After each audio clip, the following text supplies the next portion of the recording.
Tonight, we went to stand in the echoing courts of Athens to count verdicts or measure the length of speeches carved into stone.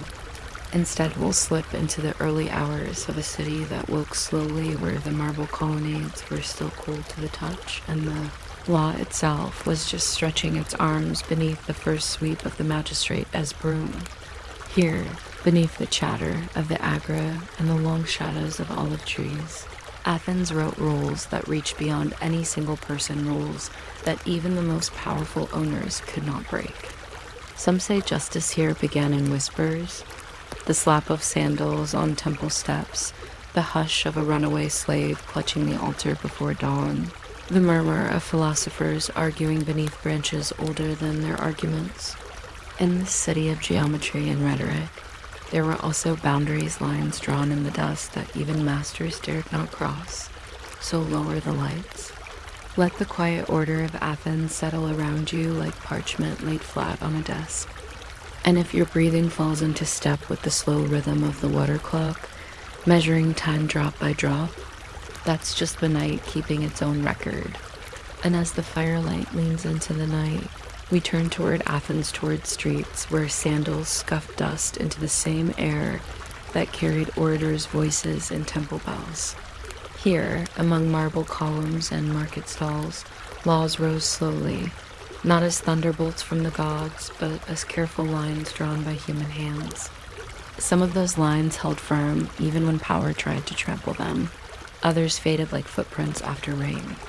Tonight, we'll follow both the limits that protected the voiceless and the loopholes that whispered just loud enough for the powerful to hear. Athens had rules about who could strike whom, how often, and even where a terrified person might clasp a sacred statue to halt the blows. The same city that produced marble temples and tireless philosophers also spun out laws about noise in the courts, the limits of water clocks, and the boundaries of power itself. Owners might stride through the agora in sandals creased by the sun, but even they found lines they could not cross. Imagine the market at dawn, awnings stirring like lazy sails, magistrates walking toward their benches, olive pits swept into temporary piles. Here, among marble and dust, the law stretched itself awake, preparing to be larger than any one person, even in a world built on slavery.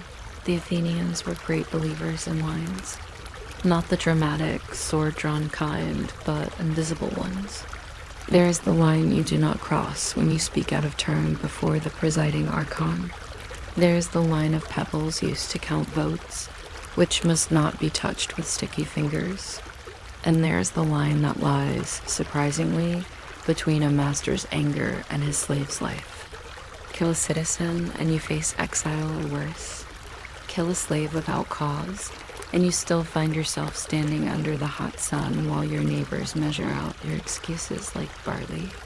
It is, to modern ears, a faint protection thin as the papyrus used for a summons, but it existed all the same. Court clerks kept lists, neighbors watched and complained, and sometimes the city agreed with them. The city was fond of agreeing with itself. The scene changes to a street corner where a small shrine sits, as ordinary as a door hinge. In Athens, there were sanctuaries where you could not just pray, but park yourself. If you clasped the altar, the rules changed. No one, not even someone who possessed your labor and your name on a household inventory, was supposed to drag you away by the hair.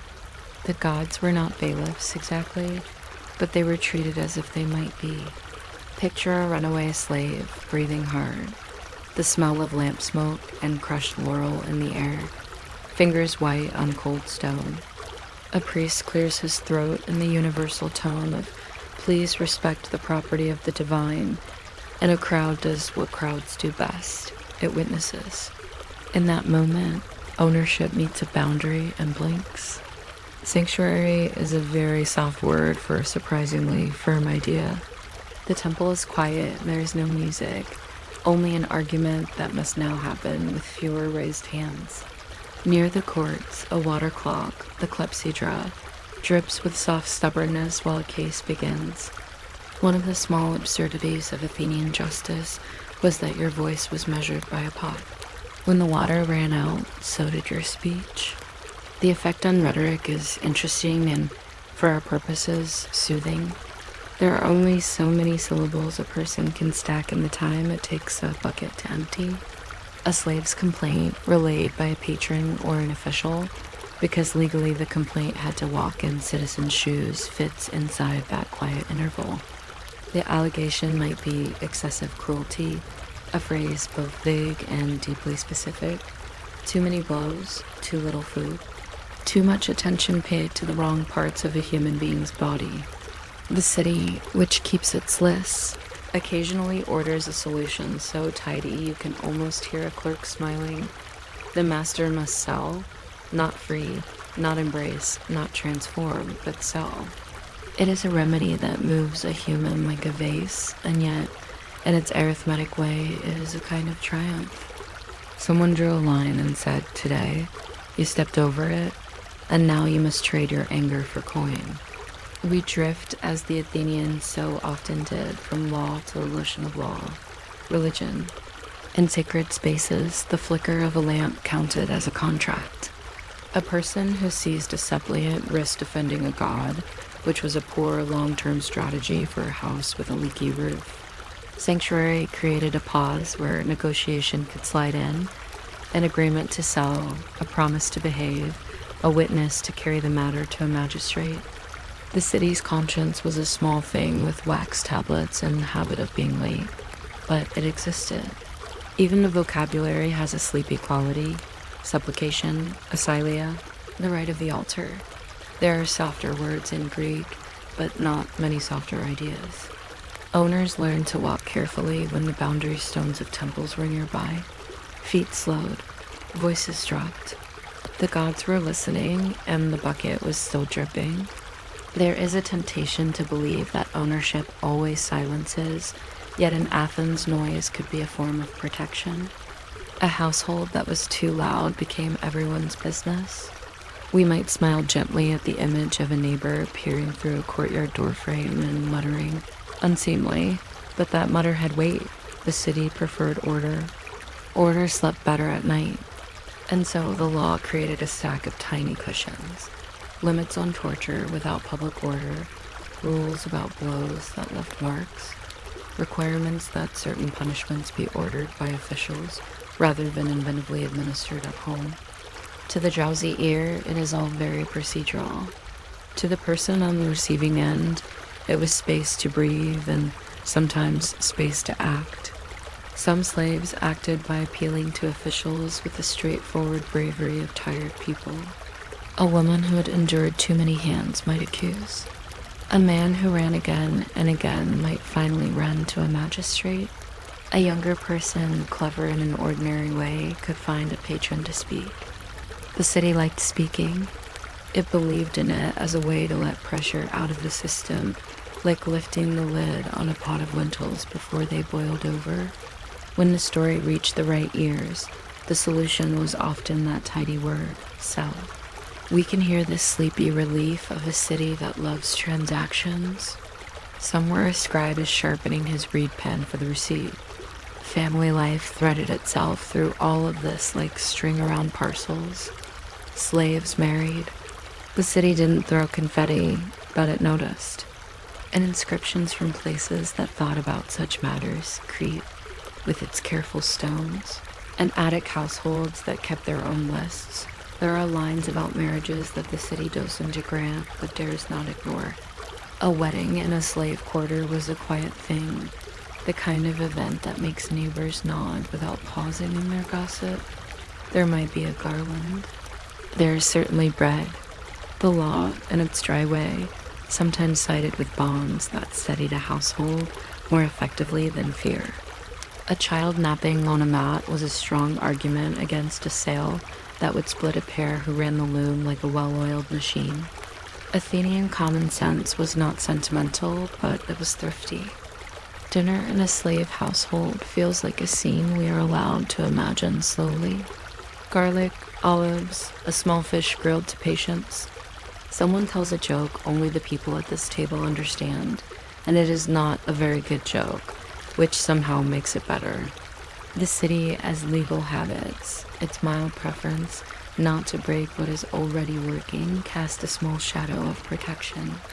It did not always hold, but it existed at the level of advice given by older women in markets. Don't be a fool, keep the pair together. The baby quiets faster in those arms. And in one of those pleasing moments where actual court records drag their sandaled feet into view, we find cases where an owner, as planned to separate a couple, meets resistance in the form of a complaint, a witness, or a quiet intervention by someone with a better sense of how households function when not terrified all the time. It isn't romance, it's geometry. Triangles of obligation balancing on a sleeping baby. In this droning hum of domestic arithmetic, the philosophers arrive, wearing their most stubborn faces. Under an olive tree, Aristotle unfurls the kind of argument that keeps graduate students awake and everyone else delightfully drowsy, the idea of a natural slave. He says some people are, by nature, tools that talk.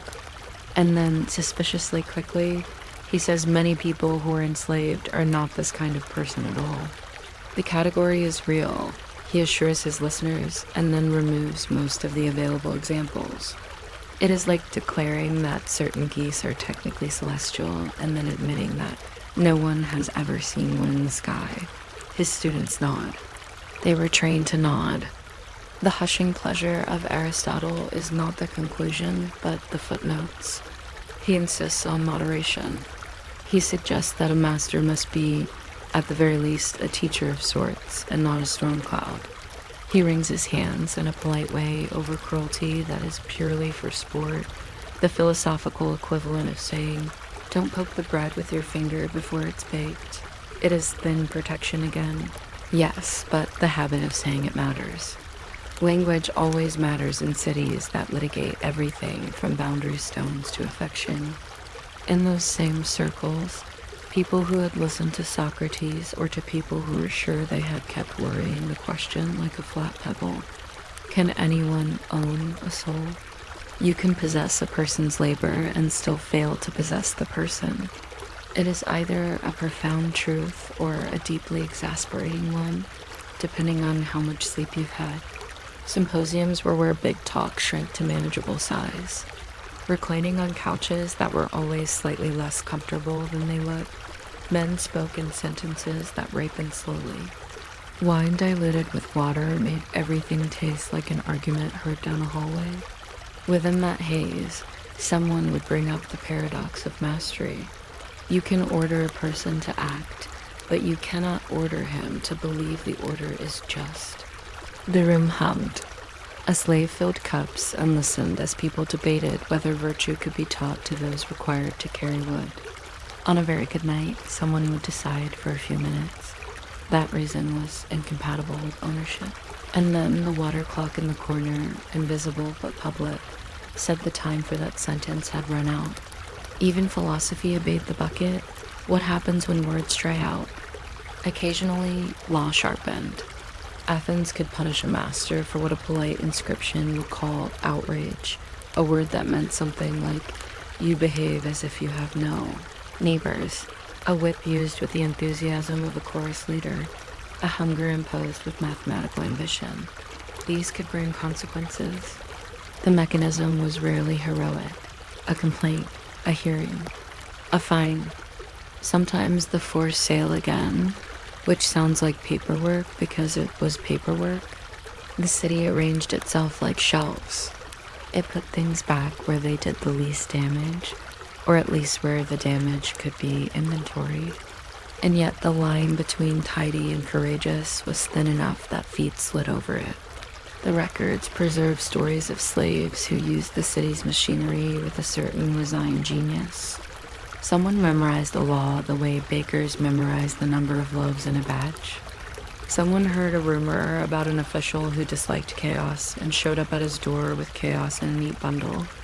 These are not heroic tales by modern standards. There's no swelling music, only a clerk's sigh and the soft hiss of a stylus across wax. But in a society organized around talk and the buckets that talk, Getting to speak is a technology of resistance. If you were expecting more drama, imagine a sleepy donkey crossing the street with a bell on its neck. You hear it before you see it. That, too, is how change moves in Athens.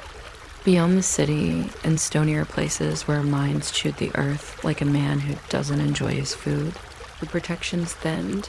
Even there, though, rumor traveled faster than a mule. News that someone's brutality had been scolded in court made its way to places the court would never visit. A magistrate's water clock did not reach the silver veins of Lorien, but a story could. Small, careful rebellions borrowed their courage from distant buckets. A runaway knew which shrine's altar was the least dusty. A pair planning to leave a cruel house understood that the city might not admire them, but it disliked mess. Memory in the Greek world is a tangled skein of legend and minutes.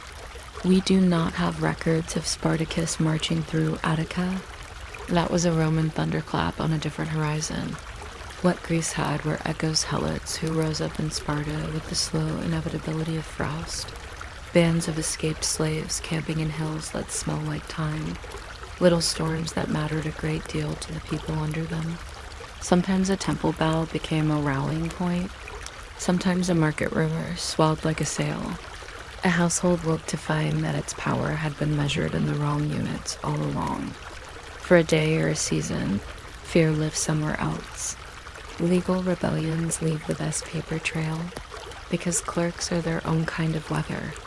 In scattered inscriptions and the dry prose of law codes far from Athens' COULDN, with its letters scratched like careful footprints, we find rules that recognize slave marriages, fines for violations, provisions for custody that treat affection like a logistical problem.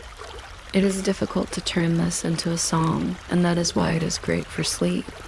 Imagine a judge who has heard too many cases and yet still leans forward to ask in a tone that makes everyone redo their math, who looks after the child? The answer is often ordinary, the person who has already been doing it. Philosophy loses here, but breakfast wins. At the end of a very long day in which nothing particularly cinematic has happened, the city settles. Someone counts the jars of oil left in the storeroom. Someone else rubs a bruise that will be gone by the festival little pots. In a side street, an altar gleams faintly from the attention of hands that have asked it for help. The boundary stones keep their silly, serious watch. Overhead, stars achieve their one great task, looking permanent. If you lean in closely, the city sounds like a library that forgot to close. Pages keep turning. The water clock has been emptied and set upside down to dry. It is tempting to pull a conclusion from this, and the philosophers certainly tried. But bedtime history does not require conclusions, only company. So we linger with tiny details. In Athens, an owner could not do absolutely anything. There were rules and stones with words on them, and priests with opinions, and neighbors with ears. There were couples who considered themselves married without asking anyone's permission, and children who learned to nap in noise. There were people who learned the paths between houses and sanctuaries and magistrates, porches the way bakers learn a recipe. The city disagreed with itself, regularly and on schedule, and in those disagreements, someone found room to breathe. Some nights a bold thought padded through the alleys. Maybe a person cannot be owned, only delayed. The thought did not carry weapons. It wore sandals and carried a small lamp that went out often, and was relit even more often. Aristotle might have frowned at it. Socrates would have asked it annoying questions. A clerk would have offered it a chair, and, because he was kind, a fib, the lamp would have guttered in a familiar way. The bucket would have dripped. The line would have held, or held enough, and sleep would have crept in like a neighbor who knows exactly where the spare key is kept. If you are still awake, you have counted many small laws in one steady bucket. You have heard the temple stones cool and felt the grain of a wax tablet under a patient stylus. You have watched a crowd do its best impression of a conscience. There is no final scene to gather. Only more walking, more lists, more soft arguments about what people owe to one another when they live under the same sky. The donkey bell you heard earlier is far away now. The sanctuary lamp hums very slightly. The night, like the law here, is not perfect, but it is extensive, and it is gently full of rules that make the next morning possible. You might not expect the history of shoes to contain arguments about barley, fractions, and the length of a king's toe, but that is very much where we are going. Not into battles or love stories, just step by step into the quiet business of sizing a human foot. If you're still awake in a few minutes, feel free to subscribe, or don't. Either way, your socks will fit the same. This is a bedtime walk for the bureaucracy of towels, the arithmetic of leather, and the soothing way a measuring stick can decide who you are for the day. The earliest shoe sizes were not sizes at all, only accommodations. People wrapped, tied, and slid into what was available. In Egypt, where sandals made more sense than boots, artisans carved pairs in rows that looked like long cookies cooling on a stone counter. There were small ones, large ones, and a very common medium. The measure was the eye. A scribe could record a harvest down to the last sheaf, but a sandal seller would hold your old pair against a new one and squint. Romans pretended to be more precise by comparing everything to a foot. Their foot, naturally, the one that was supposed to stand for all the others, which feels very Roman. Legionaries wore caligae with hobnails set out like punctuation, and if your foot did not match the template, you had blisters and opinions rather than a refund. In a museum case somewhere, a single child's shoe from a Roman fort sits like a lost comma. It tells us what we already know. They made many sizes, but no one agreed about the numbers. The barley arrived slowly, like a polite guest, and with it the medieval cobbler. In England, a grain of barley became the unit no one asked for, but everyone used. 3 dry grains, placed end to end, were 1/3 of an inch. Stack them, measure them, argue about whether this barley was plumper than last year's barley. Out of such things, a nation as footwear emerged. It is a strangely tender idea. Your foot is worth a handful of grain. A boy who has outgrown his shoes by 2 barley corns becomes a walking calendar, proof that time is still doing its ordinary miracles. There is no record of anyone eating their measurement afterward, but the temptation exists as a thought. The softness of a system like this is part of its charm. Barley varies. Feet vary. Everyone nods and carries on. Cobblers' shops were a theater of small decisions. There were wooden laths, which are foot-shaped blocks that look like they would make good doorstops. They came in sizes of a sort and were polished by use until they shone with the logic of repetition. Guild rules said who could call themselves a master, and sometimes they said how many laths you were expected to own. A careful maker would have narrow ones and wide ones, and a few that were a sentimental mystery. The last that fit the lord of the manor in 1413, kept because it seemed disrespectful to throw away a foot. Shoes were straight in the Middle Ages, which is to say they did not yet have a definite left and right. You broke them in with patience, and they learned to become the shoe they needed to be. This is either a metaphor about human character or a recipe for bunions, possibly both. When we cross into the world of early modern Europe, there are pattens wooden overshoes that lift you above the damp, and clogs and sabots whose very names feel like sturdy furniture. They appear in paintings as small wedges of practicality under skirts that are otherwise all ceremony. A pattern needed only 2 sizes, tall enough and not too tall. For the rest, people still visited the maker, and the maker still looked, guessed, and shaved a little more off the last.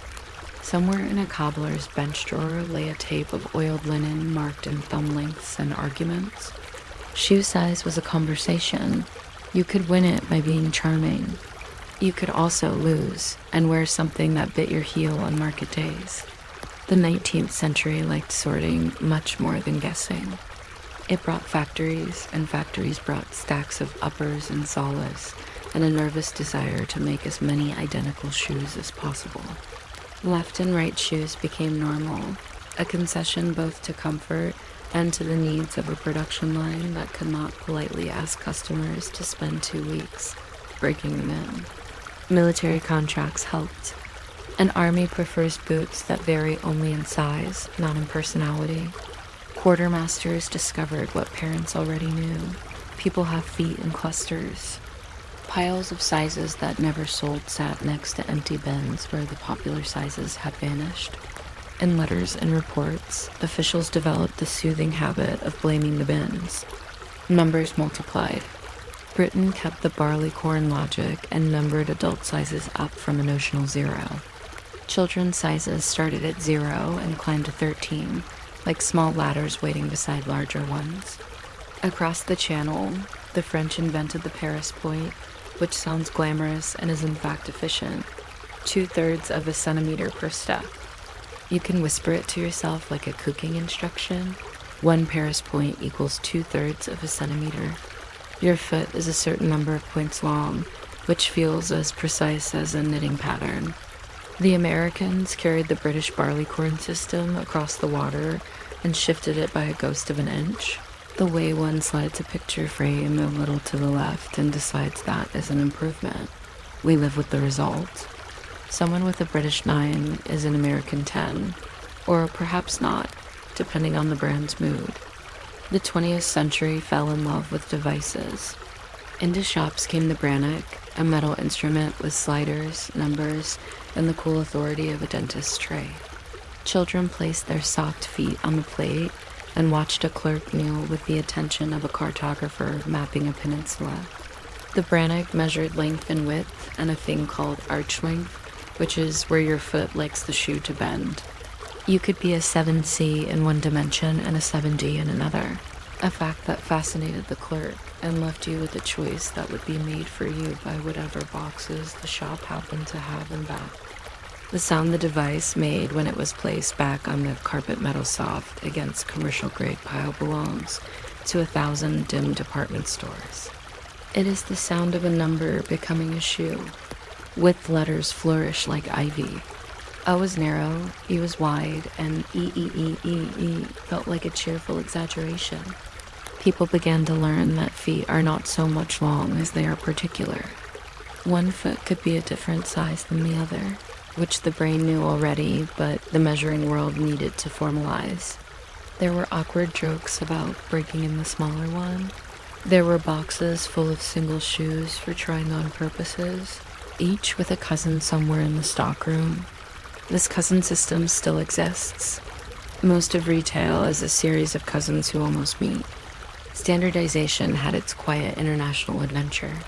Mondepoint, which is the global scheme preferred by people who like tidy cupboards, measures the foot directly in millimeters. A Mondepoint 270 is a foot that is 270 millimeters long, which feels like the right sort of sentence to put on a label. Ski boots love this scheme. So do militaries in countries that keep orderly drawers. And yet the old systems remain because the human mind has a fondness for the familiar confusion of a 9 that is not the other 9. It is the same fondness that keeps some kitchens using cups while others use grams. We measure what we can remember. If the world had stopped there, the story would already be a lullaby. But shoes live in fashion, which is the art of decorating practical objects until they become slightly less practical and more interesting. Vanity sizing whispered its whimsical promises. The shoe is labeled a 7, though you and it both know it should be an 8. And you may enjoy this small fiction the way you enjoy a free sample you were going to buy anyway.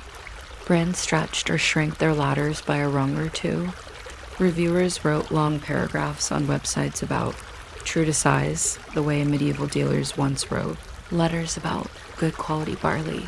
Somewhere in a warehouse, an assistant manager nodded gravely at a spreadsheet and bought more of whatever sold, which is the international language of shoes. The most charming cul-de-sacs of shoe sizing are tiny. There were buttoned boots that required a button hook, and therefore came with advice about calf circumference. There were pointy shoes that extended far beyond the toes, which meant that a person could technically have a size 10 foot and a size 13 silhouette, the way a hat with a feather can be taller than a head. There were platforms that made size a vertical question and flip-flops that solved every problem by ignoring it. There were wooden geta in Japan that are really more about sound than size, a metronome for sidewalks. Each of these brings along a modest fact that is oddly soothing. Feet have always insisted on their own variety. Shoes have always replied with a menu rather than a single dish. Measurement, at heart, is an admission that bodies are different, and that society would prefer that difference not interrupt shopping. The guilds and factories and shiny devices are all ways of telling the world, gently, how much material will be required to cover you today. This gentleness spreads into care. A nurse checks that a patient's hospital socks grip the floor. Sizes on the package keep the fall at bay. A runner laces a half size up for a race because feet swell when ambitions do, a fact that does not need fireworks to be interesting. A parent draws a line on the inside of a cereal box and writes a date next to it, then places the child's heel on the end and nods as if reading a weather report. Shoe size is the bureaucracy of growth, and bureaucracy is very good at making people sleepy when it is kind. What of the left-right question once solved by factories? It breeds small, companionable myths. Ask a room of grandparents when shoes became handed, and you will get answers that range across centuries with the confidence of fishing stories. The truth is diffuse. There were bespoke shoes with left and right for the rich long before they became common for everyone else. Industrialization was the tide that lifted that particular boat. A cobbler in 1700 could cut a distinct left because his customer's money requested it. A shop in 1850 could stock distinct lefts because a railway could carry them.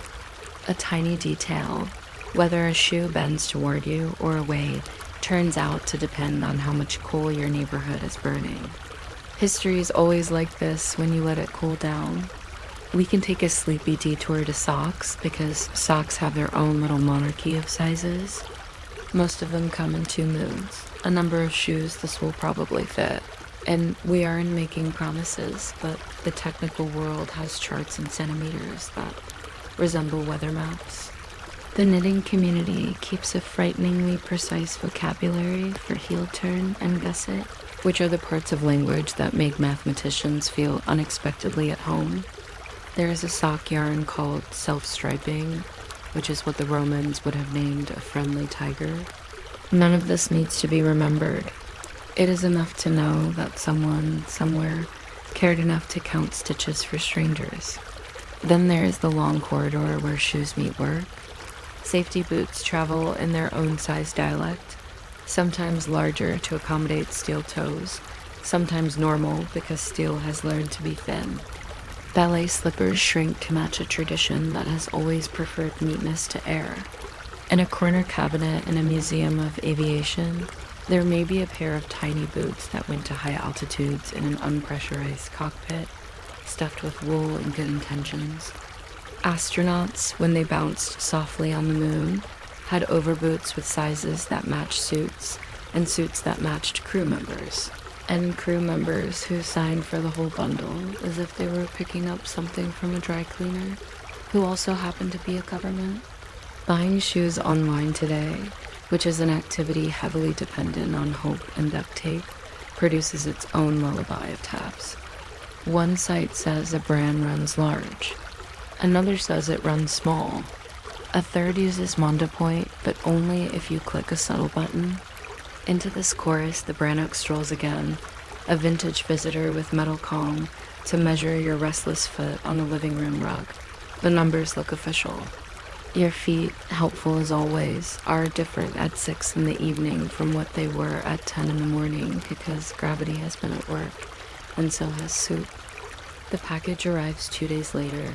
You try them on. You walk to the sink and back and decide. The drama is microscopic and therefore perfect for bedtime. The return label sits in the box like an escape clause you probably won't use, a parchment from the Empire of Caution. The strangest, softest part of all this is how much of a person's life fits into the margins of a size.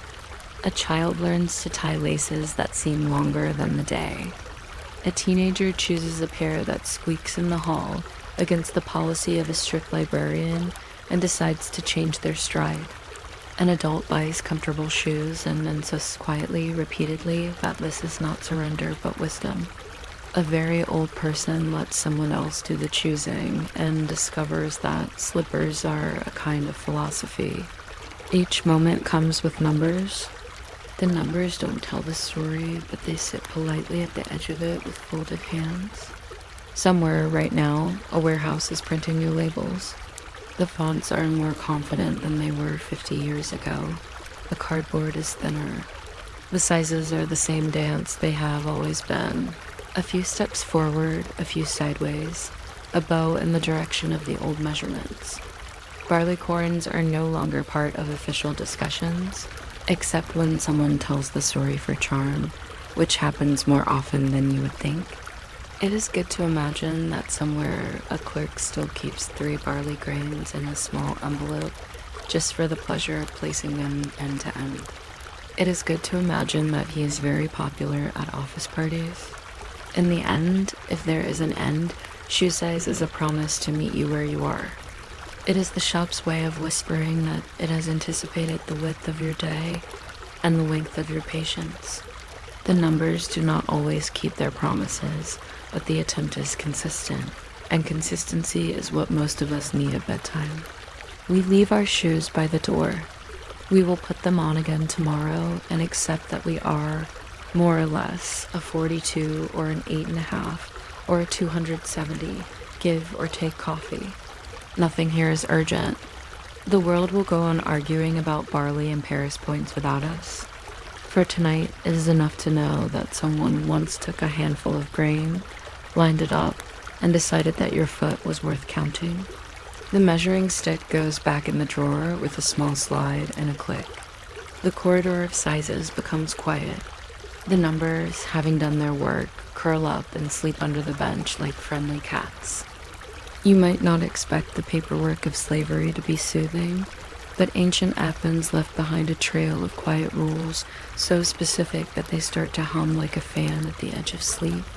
There are statutes that say who may touch whom in a temple, which threshold counts as sacred, and what to do if a man shouts, "I am a suppliant," while refusing to leave your porch. If you're still awake by the time we reach Aristotle's shoe-level opinions about natural hierarchies, you can subscribe or not, and the agora will remain exactly as dusty either way. We're going to stroll through the idea that masters had absolute power, and then watch that idea shrink whenever it lit a candle. A priest or a clerk with a wax tablet and talent for saying, actually, Athens liked to imagine itself as a place of order, and order starts with lines. There were lines in the marketplace where the law court's benches began, and lines on the marble steps where sacred ground started doing its subtle work. Owners could command, yes, but they cannot step across some of these lines without rearranging their day around a lawsuit. Homicide law, for instance, was not a private domestic matter. If a master killed a slave, he invited the city into his courtyard like an unblinking guest who stays for months. There were designated courts for killings, specialized rituals, a chorus of witnesses, and the sort of speeches that make you wish for a cushion. Even simple assault could turn public if it strayed into hybris. This was not merely violence, but an insulting, public kind that declared, "I can do what I want." The city disliked that sentence. It preferred something like, "I can do what I want," unless the Areopagus meets on Tuesday, which is admittedly less catchy but more comfortable to sleep beside. The myth of total control collapses especially fast near temples. Picture a runaway in the dim corridor of the Theseum, the sanctuary of Theseus. The floor is cool. The walls smell faintly of oil and the long patience of stone. The runaway grips the altar and wraps his hands with woolen fillets. the traditional sign of a suppliant. The owner arrives, out of breath, all muscle and certainty, and then slows. There is a rule here, no dragging. You can talk, you can bargain with the fugitive or the priest, but you cannot treat the altar like a handle. Athens liked its gods, and it liked the feeling that sacred places were small islands of no. Sometimes the suppliant slave asked not for freedom, but for a legal sale to a new master, a reshuffling of contracts so that life would be bearable. It was a right arranged through ritual as much as through statutes, a right that began by simply standing too close to a god for anyone to risk being bullied. These sacred boundaries were everywhere once you learned to notice them, like crosswalks you've never seen until you start driving. Even the threshold of the house could become a temporarily enchanted line if a suppliant squatted there with branches in hand. The word for this, hycatia, worked like a small spell in the social air. It did not solve everything, owners still owned, but it made the law more interested in your afternoon than you might have hoped. Priests were not social workers, exactly, but they knew how to clear their throats in a way that made magistrates appear. Athenian democracy loved a queue and a public hearing, and a person with a grievance could, with some skill and patience, turn someone else's confident morning into an afternoon of bowed heads and oaths. It is very hard to maintain total control while swearing elaborate oaths in a courtroom where even the benches have opinions. From those quiet sanctuaries, we can drift into the subtler shadows where rights hid as if behind curtains. For a slave, the city's machinery was not always out of reach. In some cases, a runaway could appeal to public officials to compel a sale on the grounds of cruelty. This was less revolution than bureaucracy, but bureaucracy, when it works, is a kind of spell that makes a loud man look small. There were public actions graphe that any citizen could bring for hybris, and the victim could be a slave. A citizen might be moved not by soft-heartedness, but by the very Greek pleasure of punishing arrogance. The result, however, could look like justice from a distance. Marriage and family formed another of those lines that were not quite straight. Greek law did not, as a rule, recognize a slave marriage as a marriage. Conjugal living existed, counted in practice and ignored in statutes, like a plant that grows in the courtyard but not on the inventory list.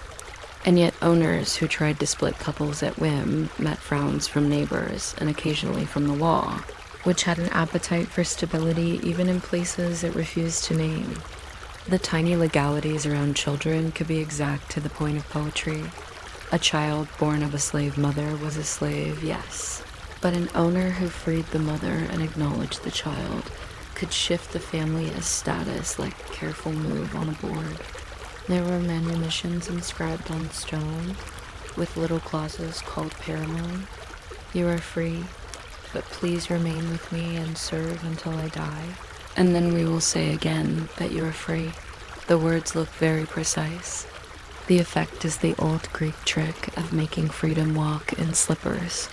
In the Laurian silver mines, those deep industrial cathedrals where Athens minted its ambition slaves' rights had a practical flavor. If a foreman believed there was profit in keeping families together, he might do so. If he believed in shorter chains, he might try them. Somewhere inside the mine's chill, the law continued, humming like a small pump. Even here, hybris was a public thing, and even here, the city could be asked to disapprove. Slaves deserted in wartime by the thousands, encouraged by enemies, and the official words for this were neither tragedy nor treason, but a loss of capital and labor, which is the kind of sentence that allows a person to sleep after reading it. It is a short walk from practice to theory in Athens, mostly because philosophers insisted on setting up their chairs in public. Aristotle under olive trees rehearsed a theory of natural slavery. Some people, he said, are so fitted to be ruled that their own good is served by it. Others are fitted to rule, and the shoe fits in that direction. He loved teleology, the idea that things have proper ends, and he liked a sentence that sat neatly on the shelf. It all sounds very firm until you notice how often his argument pauses to accept a contradiction. If the so-called slave has the deliberative part of the soul, then it would be wrong to own him. Well, yes, so only those without that part can be slaves by nature. Who might these be? And then the lecture trails into a parenthesis that looks suspiciously like a shrug. Even in Aristotle's own circle, there are legal facts that do not care about teleology. A master who kills a slave still becomes a defendant. A slave who clings to an altar still becomes, briefly, a public person. The niceness of the shelves does not quite match the mess of the pantry. Socrates complicates matters by doing what he always does, asking whether ownership of a person is ownership of anything that matters. If a master commands a body, does he command the mind? If he purchases a voice, does he purchase the argument it makes?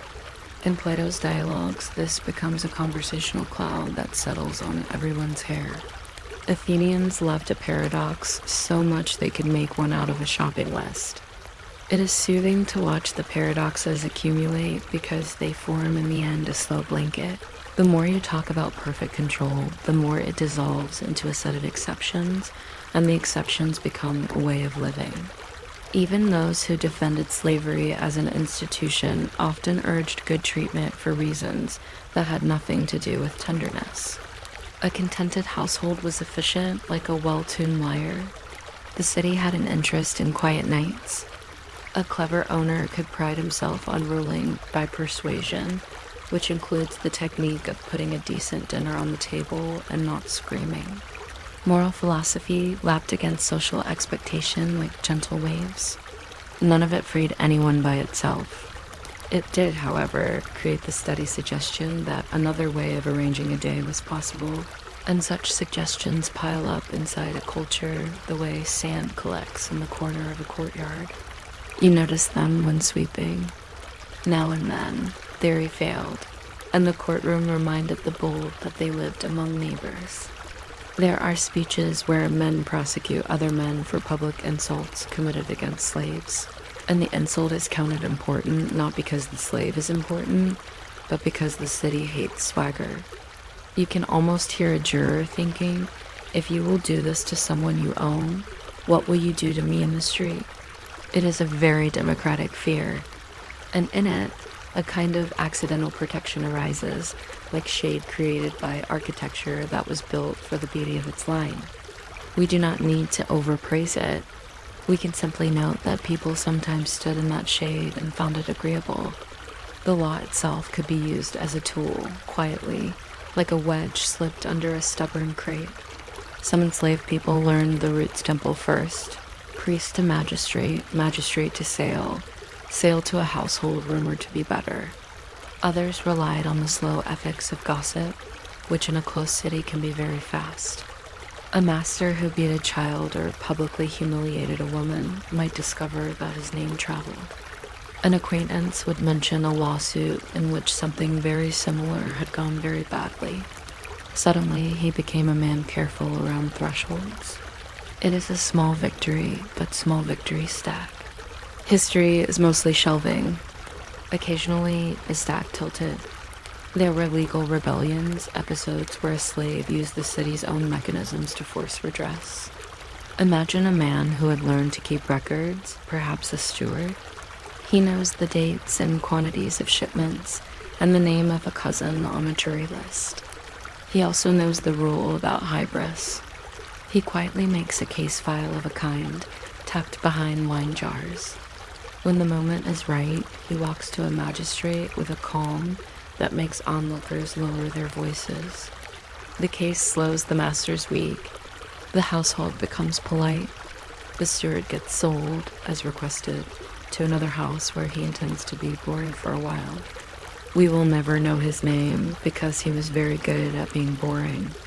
That is how he survived. Greece had its echoes of Spartacus, though never quite his headline. The mines at Lorien were famous for desertions during the Peloponnesian War, when a Spartan king made the suggestion, with his usual directness, that any slave who left his Athenian master would be welcome. Some 20,000 went, if Thucydides is to be believed. and Athens wrote about it as a subtraction sign attached to the city's ledger. Chios, a great slaving island, knew unrest and harsh discipline in cycles long enough to become tradition. These were not grand narratives. They were scuffs on the city's sandals, but they show a horizon of choice, and even narrow horizons tidy the mind. The everyday defiance was humbler and more constant. There were slowdowns and secrets, the polite art of doing exactly what was asked and slightly less, the deliberate misunderstanding of a vague order. A household that ran on exact errands could be bruised by a kind of practiced literalism.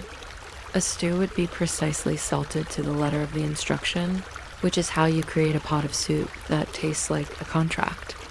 The master sighs and tries asking more carefully tomorrow. Meanwhile, the city goes on being itself.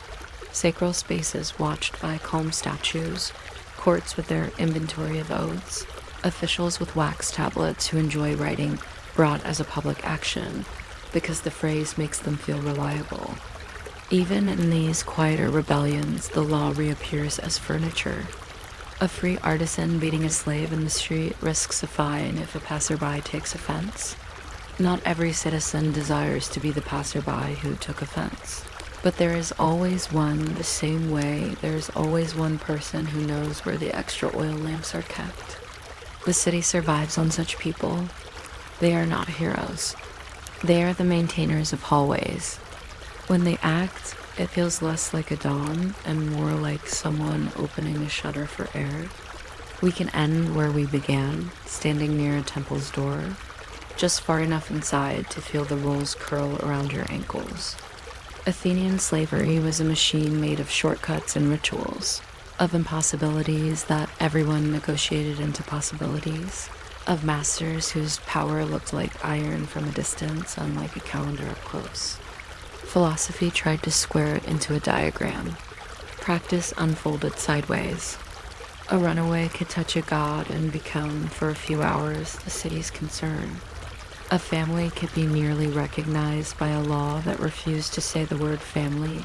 A bully could be invited to talk about hybris in front of 500 of his neighbors and discover that the word was heavier than he remembered. None of this is an argument or a moral. It is a room softly lit by votive lamps, where the air smells faintly of resin and the law speaks in indoor voices. The benches are polished by listening. Priests step carefully because even priests can slip. Somewhere beyond the columns, a magistrate clears his throat and opens a tablet, and a clerk sharpens his stylus to that perfect sleepy point that makes every letter look finished before it begins. The city breathes. The rules hold for one more day, and the runner who arrived out of breath at the threshold is now seated very still, as if learning how to be a person the city cannot pretend not to see. You might not expect a city famous for its drama to be so picky about paperwork, but Athens liked its rules the way a sleepy gardener likes string lines, hold tight, measured twice, and loved to hum in the breeze. Masters strutted through the agora, and yet even they walked beneath the ceiling of law they didn't design.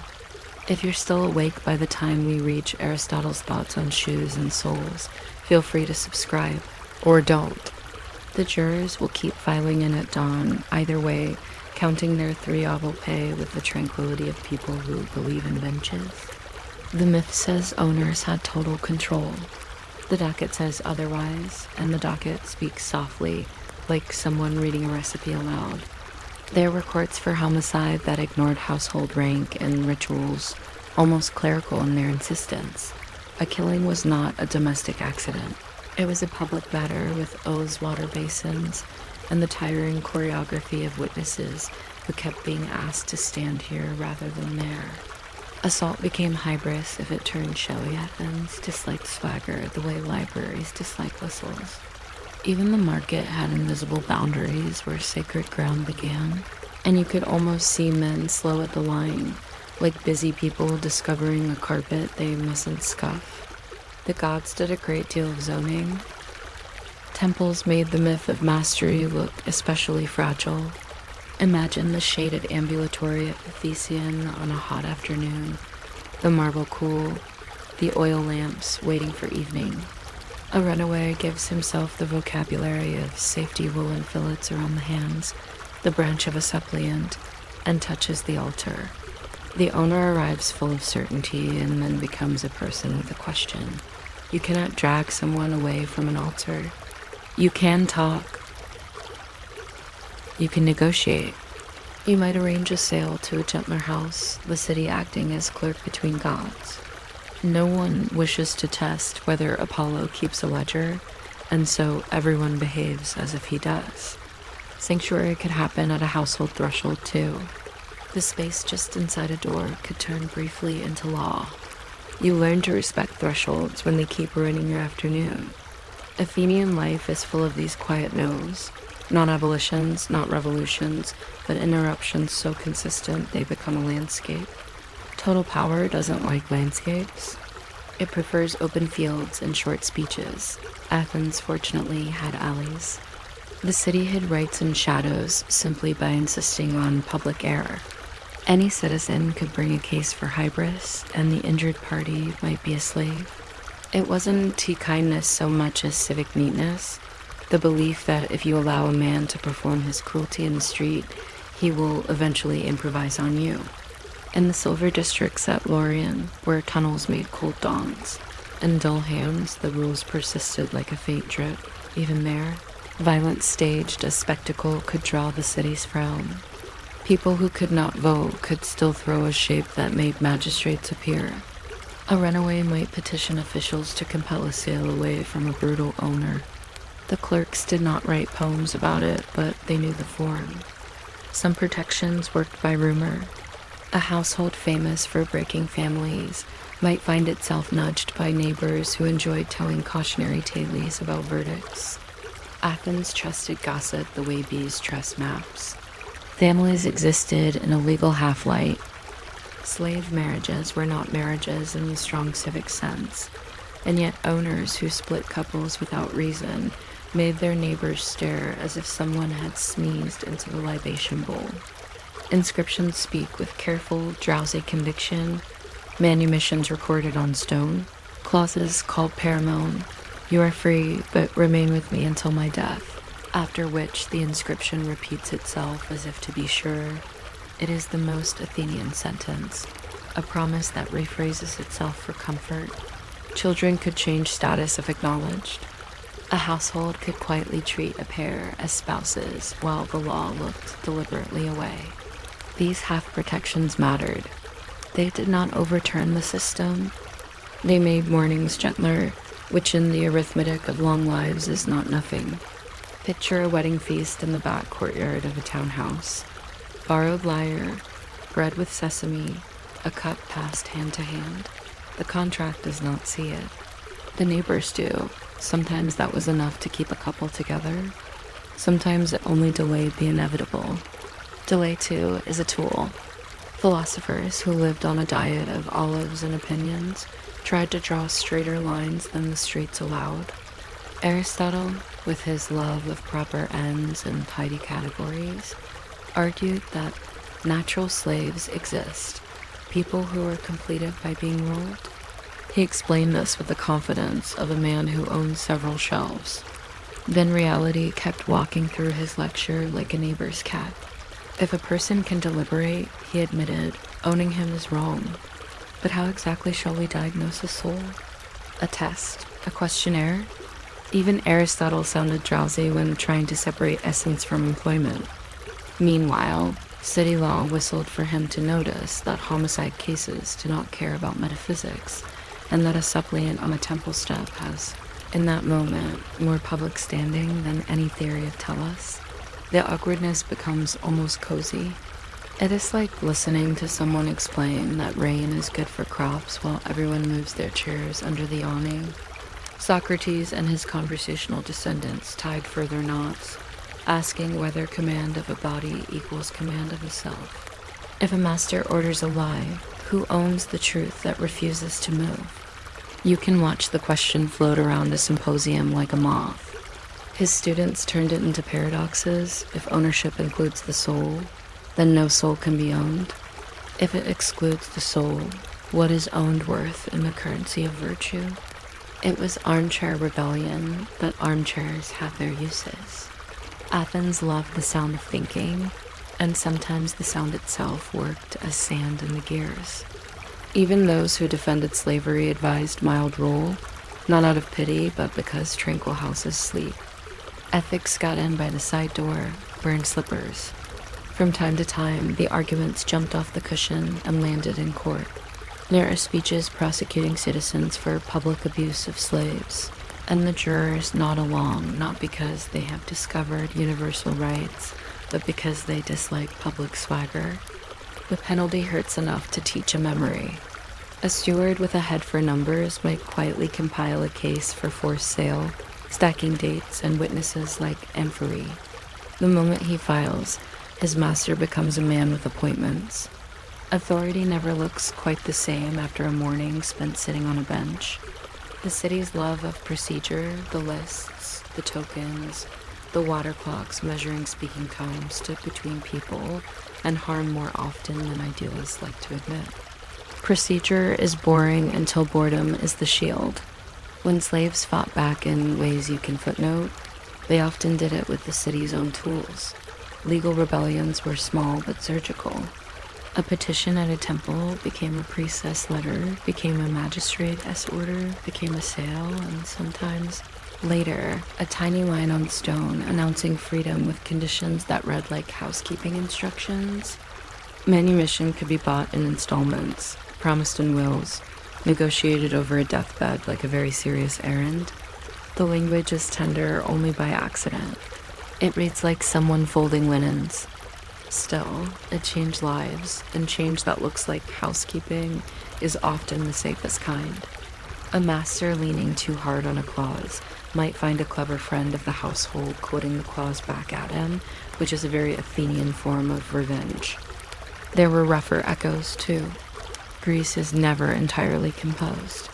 During the Peloponnesian War, the Spartan king promised sanctuary to Athenian slaves, and tens of thousands left the Laurian mines, turning into subtraction marks in a historian's sentence. Caius knew unrest enough times to make it a genre. Sparta had helot revolts with their own grim cadence. Athens preferred not to write poetry about those, either.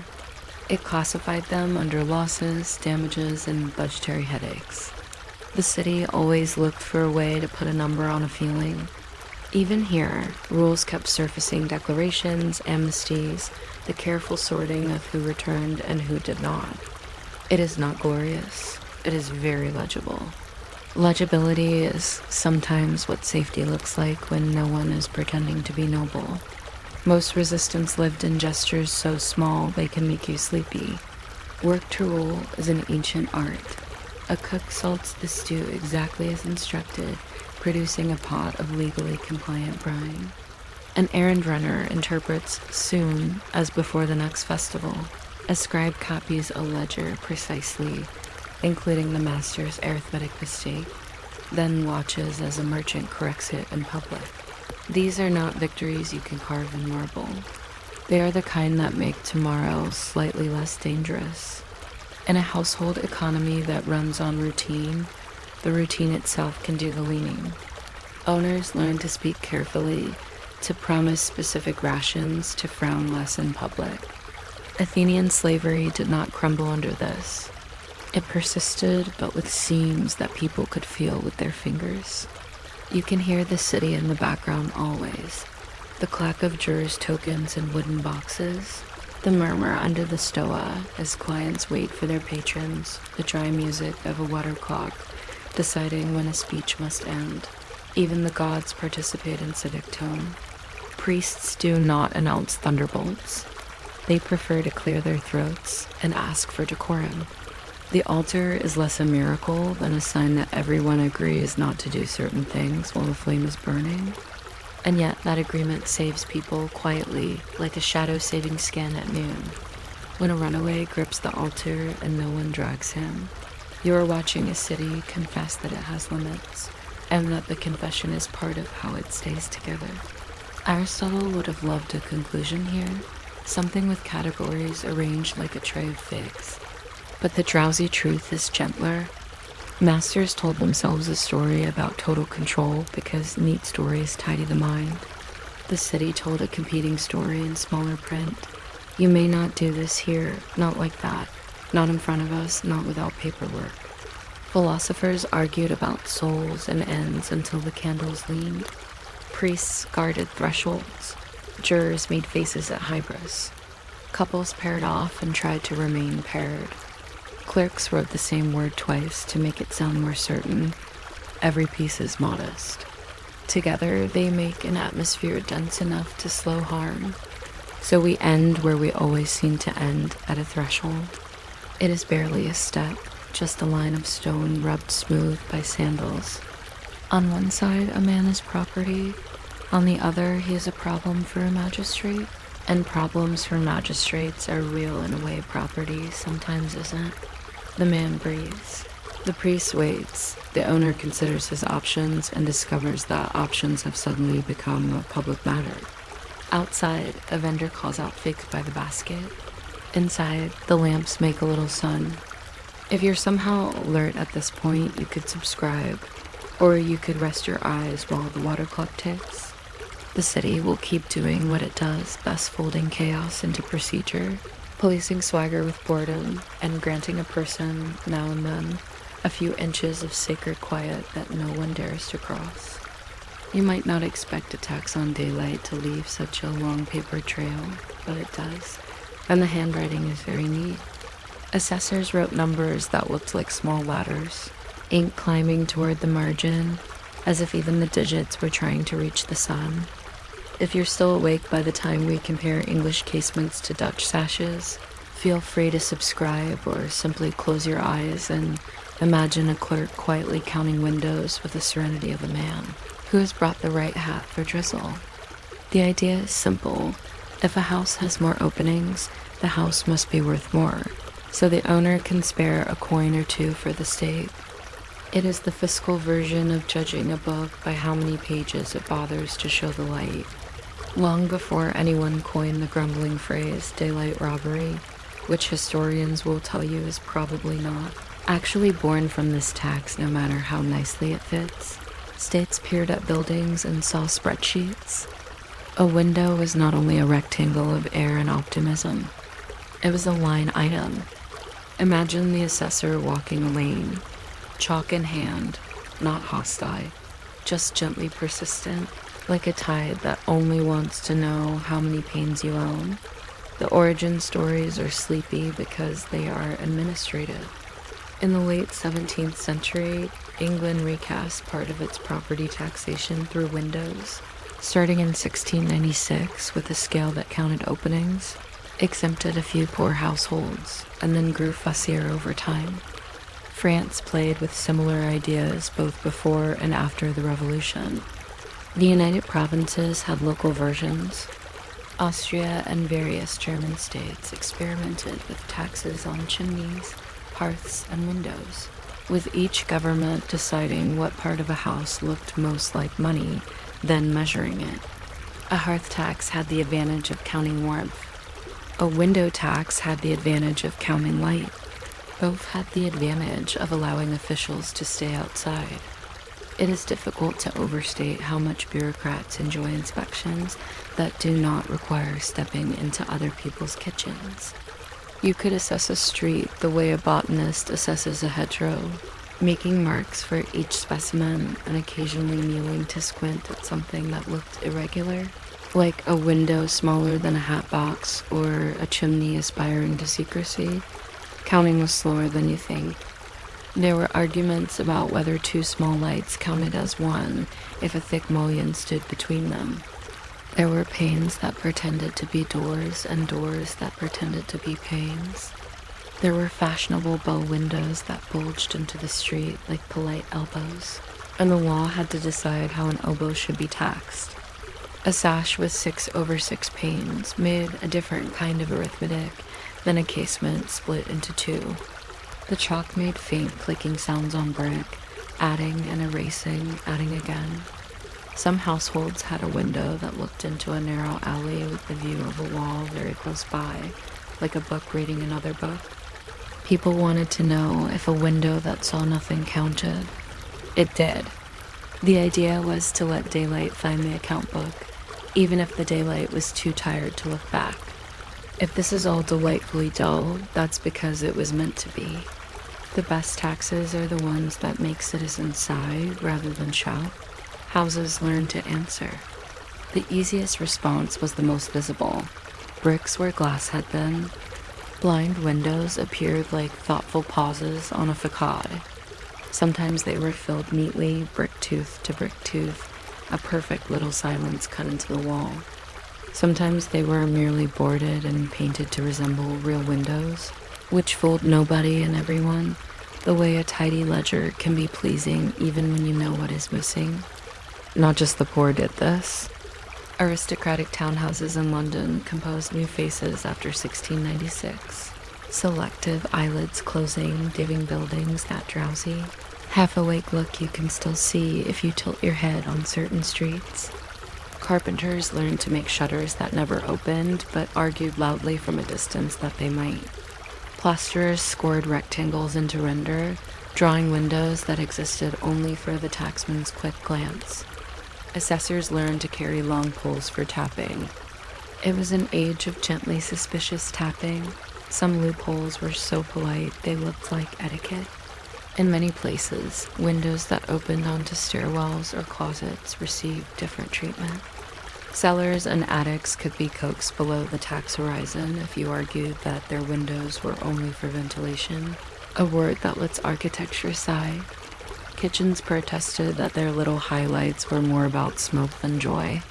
Doctors wrote letters recommending daylight as if to remind the law that humans are, inconveniently, plants that can walk. Poorhouse managers tried to keep their exemptions by designing facades that resembled frowns. The clergy wrote to say that God liked light and perhaps the taxman might consider an arrangement. Officials considered. A compromise would arrive in the mail written in a hand that looked like folded ribbon, explaining some new subclause, and the country would continue quietly not paying for certain windows with the satisfaction of people following instructions they helped write. Then came the fashion tangles. Glass became cheaper and clearer during the 18th century. Plate glass, manufactured in larger sheets, turned shop fronts into bright invitations. Meanwhile, some states also taxed glass by weight or pain, forming an alliance with the window tax that made glaziers, for a time very fluent in both geometry and sign. In Britain, a separate glass tax ran from the 1740s to the 1840s, encouraging thicker bars and smaller panes, which is why some Georgian rooms feel like they were knitted. Houses counted their own eyelashes. When the brick tax arrived in the 1780s, walls began to look cautious. 2 larger bricks meant fewer taxable units, and the rhythms of facades changed tempo. Historians can walk down a street and tell you, half asleep, that the cadence of bricks in this row suggests the Treasury needed money in that decade. This is how fiscal policy turns into piano music for the eyes. It is soothing, if you let it be. A side effect of taxing openings is that you accidentally write a census of light. Towns with more money kept more windows and therefore made better data. The poor lost daylight first. There are sermons and pamphlets about the health of the nation, suggesting that air and sun should not be luxury goods, but the pamphlets are late and frequently dull, which is their charm. Some public health advocates, looking at epidemics in the 19th century, blamed window taxes for discouraging ventilation. Governments answered that exemptions existed and, besides, budgets must be balanced. Somewhere a clerk wrote, noted in the margin, and underlined it once. Meanwhile, architects developed a fondness for fanlights over doors, those semicircular smiles of glass that count as one opening even while behaving like a bouquet. A fanlight is a loophole shaped like cheerful geometry. If that thought makes you sleepy, you are ready to read 19th century building acts without incident. The human comedy remained muted but present. 1. English Village acquired a reputation for painted windows, so realistic that a new assessor congratulated a homeowner on their shine. The tap of the pole on hard plaster replied with a gentle thunk, and an apology written later. In a French town, an inspector and a mason allegedly toured together. The inspector counted, the mason bricked, and the house completed its fiscal grooming in a single afternoon, like a haircut that involved mortar. In parts of Central Europe, householders installed tiny corner windows that admitted a triangle of light, but navigated a line in the regulation about minimum dimensions, the legal version of sipping water while insisting you're not thirsty. There were boarding schools that swore their dormer windows were for celestial studies, and therefore a public good, which is perhaps true in the sense that learning constellations reduces noise. You can imagine an official who loved the stars agreeing, then docking them a pane somewhere else to keep the sums tidy. The administration aged slowly. Year by year, exemptions expanded. Committees met. Medical associations produced reports with long tables in a way of saying, however. That sounded like a sigh. In Britain, the window tax finally bowed in 1851, replaced by other, less picturesque ways of counting wealth. France let its version linger, adjusting rates, weaving it into broader personal taxes, the way ivy becomes part of a wall you stop really seeing. Where the levee ended, buildings blinked. In some neighborhoods, bricked windows reopened like eyes after a long nap. Desks came out of frames that had merely waited. In other places, the closures remained because they had become part of the building's grammar symmetry, preserved by faking it. Architects learned from the charade. The blind window matured into a design element that kept facade satisfied. It is oddly comforting to realize that a fiscal fiction can graduate into an aesthetic truth. The ledger retires. The wall keeps the habit. Even after repeal, the tax left fossils. Historians use blocked openings to estimate dates. Restorers read mortar lines like palimpsests. Urban climatologists track how much daylight a street might have lost across a century of accounting. In some archives, lists of windows still rest in boxes, giving the illusion that light is something you can inventory and then set aside for winter. You can take a slow walk in Georgian quarters of cities and count the ghost-painted stone that pretends it's glass, shutters that will never fold back, recesses carefully filled, and new windows cut later that pretend always to have them. Tour guides tell the story of daylight robbery with disclaimers and point to a blank rectangle at the second floor. People nod. A soft breeze goes by. Nobody minds how the myth misbehaves as long as the bricks behave. Myths are the paperwork of memory. They help us file things we like thinking about. The quiet part is that window taxes taught governments to love what can be measured without knocking. This affection never went away.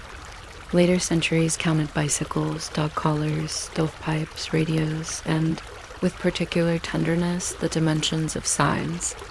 But windows were an early, elegant proof that a city can be audited by looking at its face. There is a mild irony in realizing that most of the forms were filled out indoors by men using the very daylight they were pricing. You can imagine the final hour of a winter afternoon in a customs office, with clerks shifting closer to the sash as the sun nears the horizon, lines of numbers turning golden, and someone remarking, not loudly, that perhaps the rate should change come spring. The sun sets on the tax and rises on another one. The ledger never sleeps, it only changes pillows.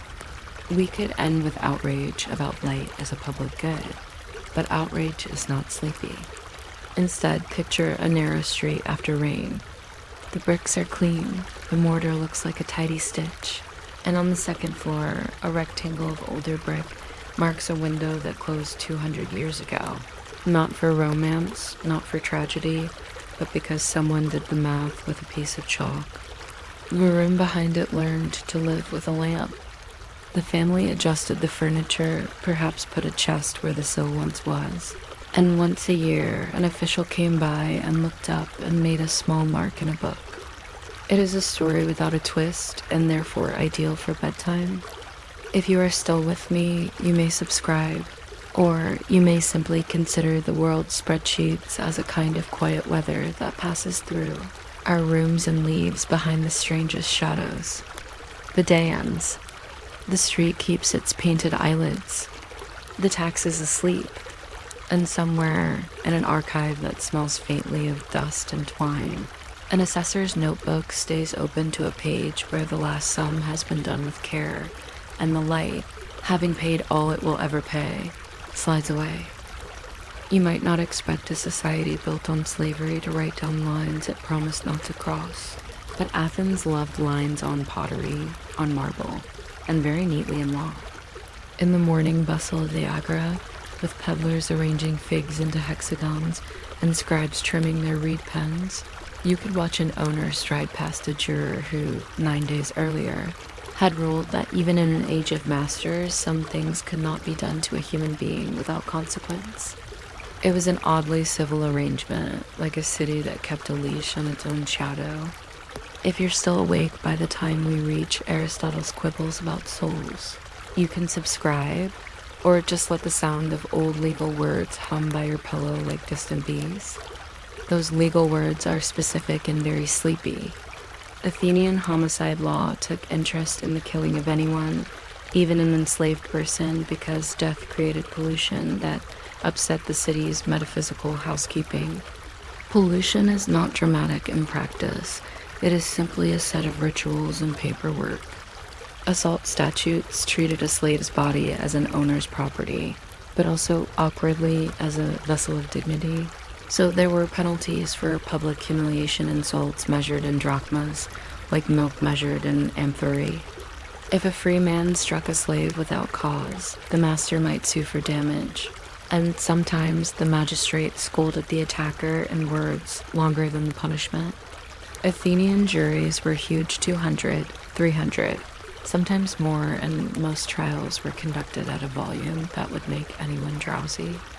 Somewhere in that gray murmur sat the idea that power should still bow to procedure. The city preferred its cruelty in a queue. This did not make slavery kind. It made it administrative. The sacred precincts added another layer of drowsy protection, the way a quiet library adds soft carpets to already quiet floors. Walk from the sun into a temple's shade and the marble cools your breath. Here, rules grew cautious. A slave who fled cruelty could clasp a god's statue or sit on the steps of a sanctuary and claim asylum while priests negotiated an outcome that would not offend the deity or the city. Temples of Apollo were popular for this. He had a reputation for noticing musical things, and perhaps also for noticing trembling hands. There were famous pillars at Sunium and altars in the Ceramigus where runaways waited, not expecting freedom, only a new arrangement, a different household, a guarantee against a particular whip. The strange practical theology went like this: religion itself belonged to nobody, so owners tread as carefully as magistrates did. You can almost hear the master mutter, calculating the cost of public embarrassment against the cost of losing a worker who knew where the olive jars were kept. In the half hour it took for an official to arrive, everyone had time to calm down. Sanctuary worked by slowing the world. It also left footprints in the record, witness lists, notations about negotiations, a priest's fee written in careful ink. A temple scroll could make a master behave like a guest at his own threshold. As long as the suppliant stayed in the sacred perimeter, he was, for a moment, not a possession but a puzzle. That's not justice in the modern sense, but it is boundaries in the Athenian sense cords on the floor.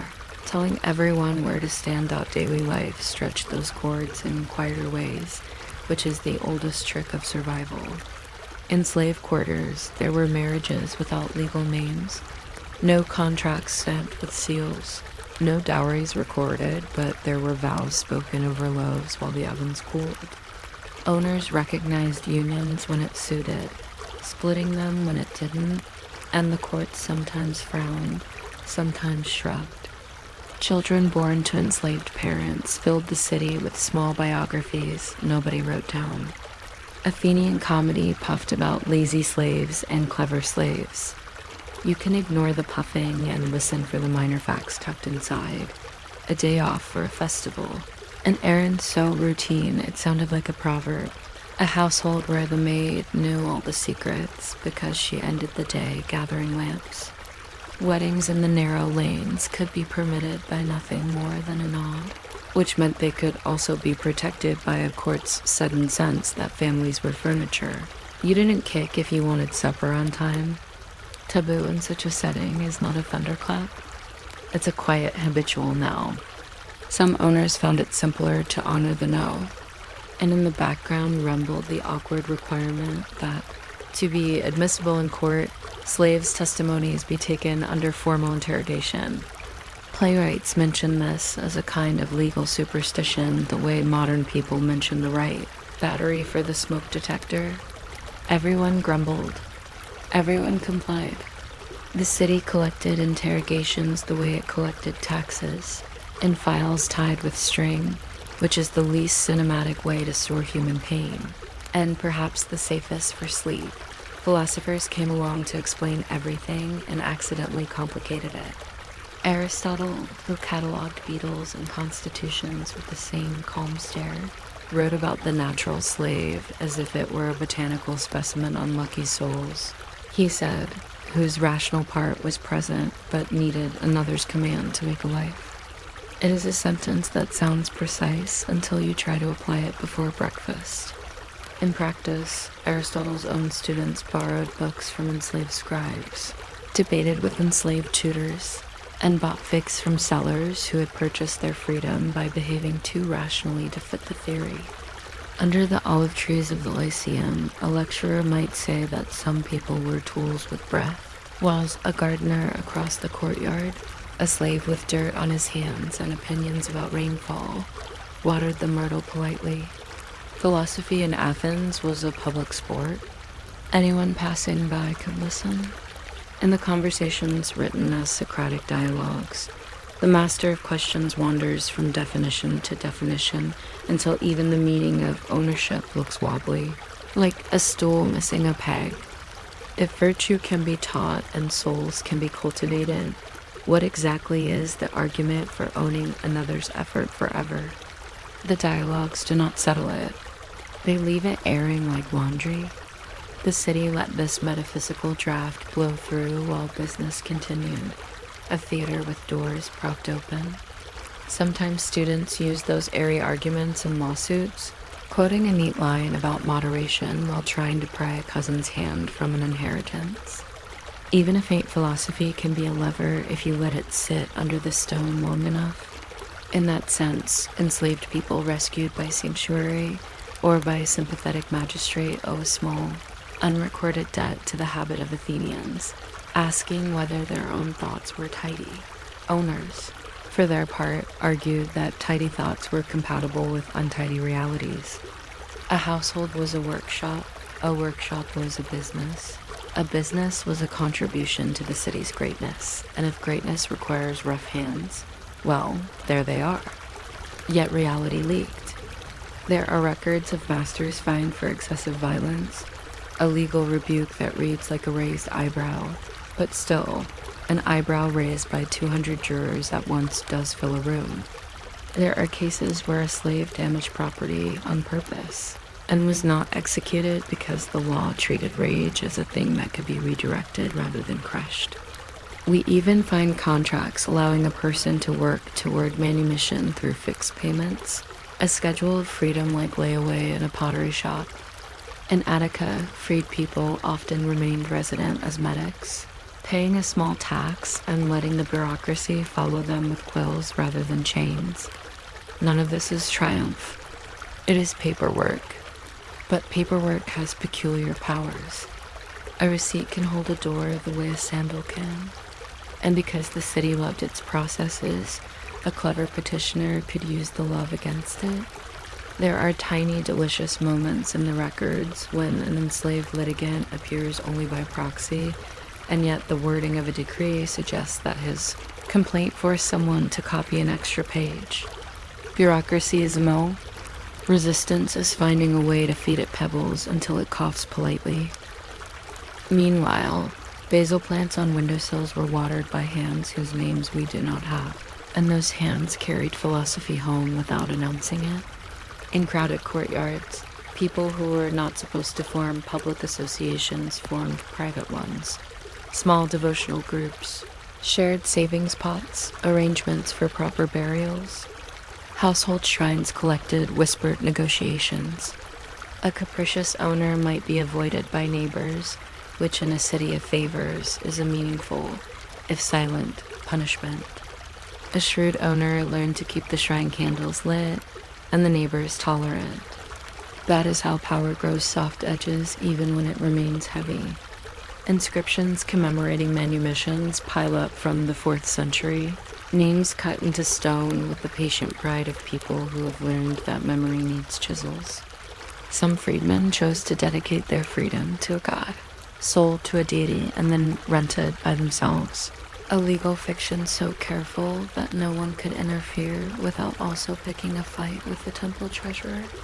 It is an arrangement with all the drama of a well-filled ledger and all the charm of an ox convinced to stand perfectly still because the bell on its neck makes a friendly sound. When you try to square these quiet edges with Aristotle's categories, the geometry looks a little cartoonish, which is perhaps why later commentators kept revising the footnotes. The natural slave, it turned out, was more of a rhetorical tool than a census category. Athenian practice kept disobeying the diagram. A teacher who declared that some people, by nature, should be ruled, could find himself relying on a literate enslaved assistant to organize his scrolls by topic, a task requiring exactly the reasoning the theory tried to reserve for others. Skeptical students noticed. The paradox walked around town in sandals. Men who said that autonomy was the prize of citizenship paid good money for the judgment of those without it. Socrates would have made something of that. Perhaps he did, and we lost the conversation. The city was not pure in its hypocrisies. It was simply busy. Courts heard disputes about olive roots invading neighboring plots, while a philosopher tested an idea about whether courage was knowledge. Both activities produced long afternoons and very little spectacle. If you are drifting off here, that is appropriate. Athens often did its thinking at a pace just a little slower than gossip. The last comfort, and it is a comfort woven with nettles, comes from how people pushed, back with law rather than only with knives. In the surviving speeches of the orators, we glimpse slaves who sued through patrons, demanding compensation for mistreatment. We meet owners convicted of outrageous beating or of persuading another man's slave to steal. Misconduct had names, and named things could be weighed on scales. In one case, a master was fined for chaining a worker so severely that a neighbor complained. In another, the city ruled that a man who assaulted his own slave in public had brought shame on himself rather than discipline to his oikos, which is an entertaining way to tell someone to sit down. There were, of course, runaways who made it to attic demes under the cover of festivals, slipping along the edges of processions where everyone looked forward, and there were tiny conspiracies to waste a day's work with the precision of a theater troupe. Mismeasured flour, mislaid keys, an inconvenient misunderstanding about a delivery point. Greek historians who loved big events hardly mention these theater pieces of defiance. They still happened quietly in matinee. People like to ask whether Greece had a Spartacus. Not like Rome's thunder, but there were echoes if you knew where to listen. The Helots of Sparta, technically a different category of unfreedom, but close enough for a bedtime. Comparison were famous for periods of revolt and for the annual, unsettling ritual by which Spartan youths were allowed to terrorize them. Yet even among Spartans, there are records of Helots rewarded for bravery in war, then manumitted, then settled in peculiar half-citizen status. which reads like a constitutional committee attempting to put ribbons on an uneasy box. In the hill country of central Greece, masters occasionally died of mysterious household illnesses that historians, with a cough, label poisonings. But to keep this sleepy, we will just say that kitchens contain both herbs and opinions.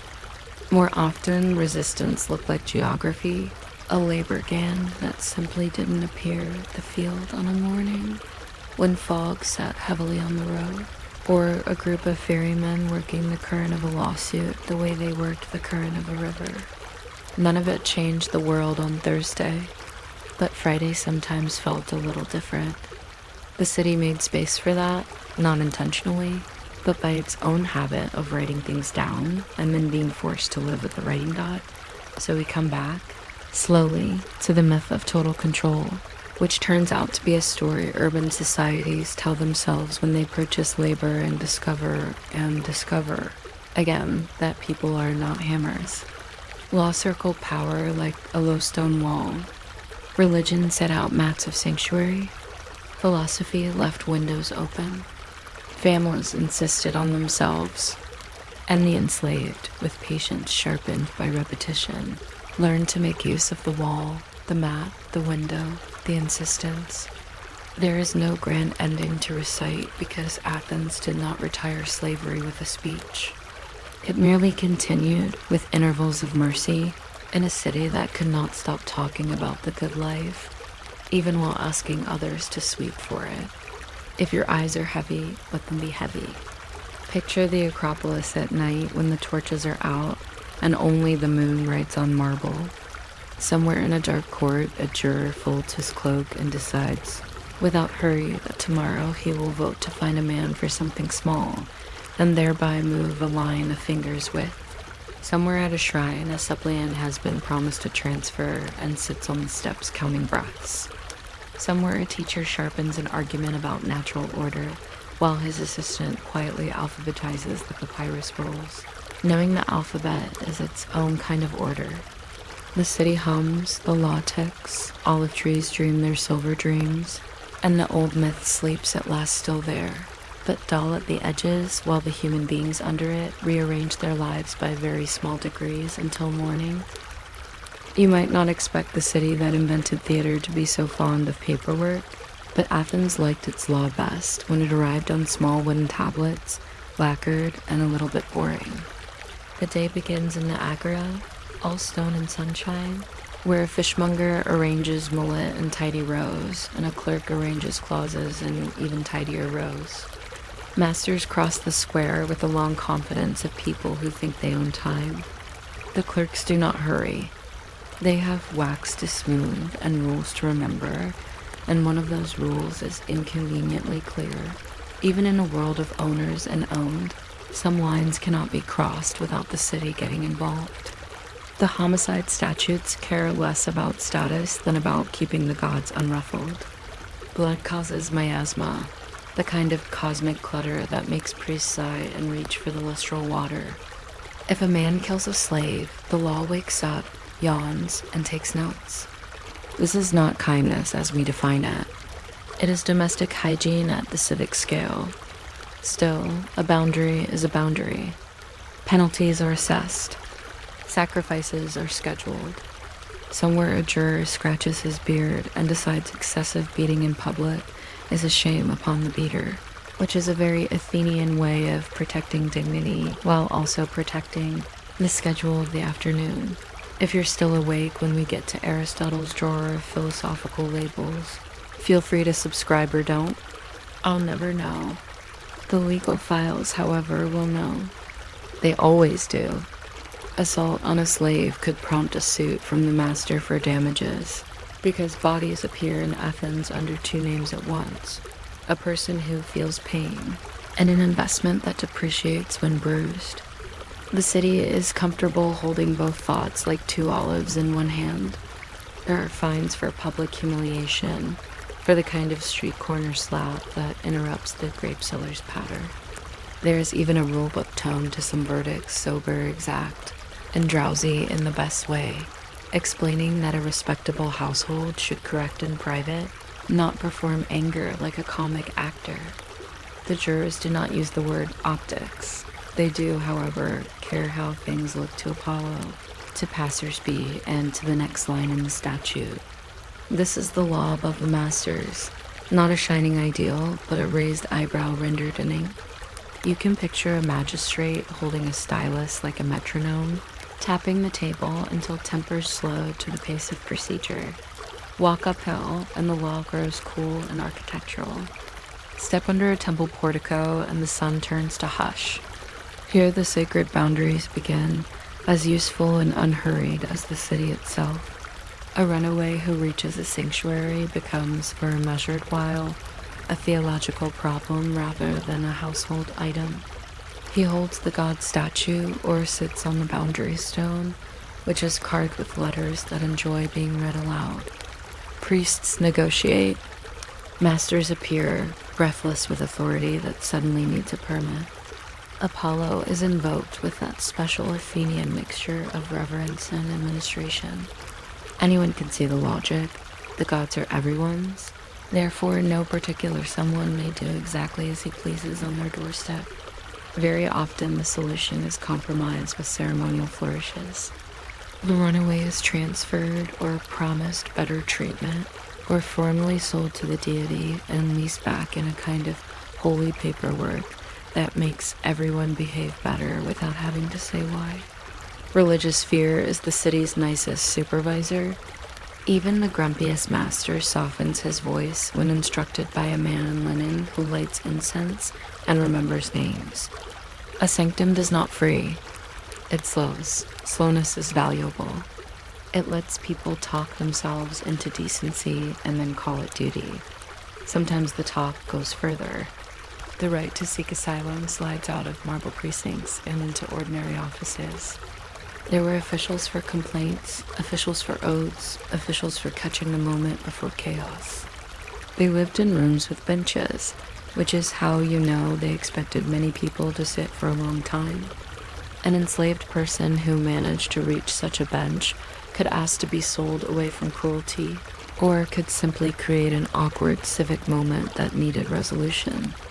We have hints of such petitions tucked into speeches, those precise little thunderclouds orators carried into court. The city disliked admitting that it listened to the unfree. It listened anyway, the way a house listens to a draft, by pretending it had meant to leave the door ajar. If a temple was unavailable, a shrine would do.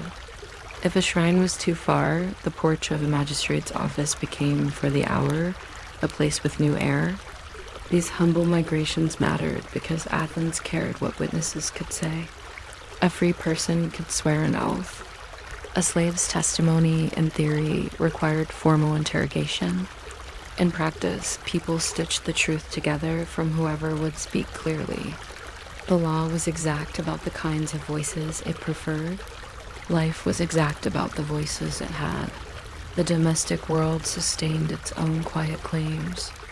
In courtyards where oil jars leaned like sleepy moons, enslaved couples made vows over simple bread. No city clerk recorded these marriages. Their reality was measured by habit, and habit is a heavy measuring stick. Masters might separate partners, but not without the neighbors noticing, and in a city that lived on favors, neighborly noticing had a cost.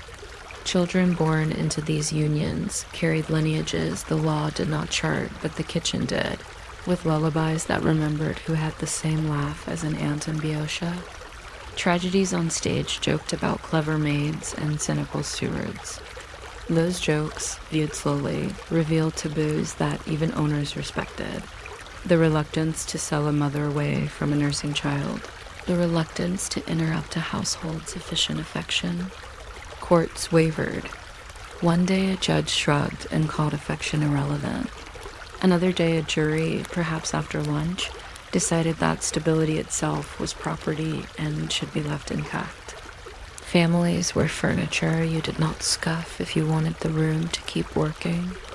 There were manumissions, too, with dedications to gods, so the freedom could be held in an abstract hand.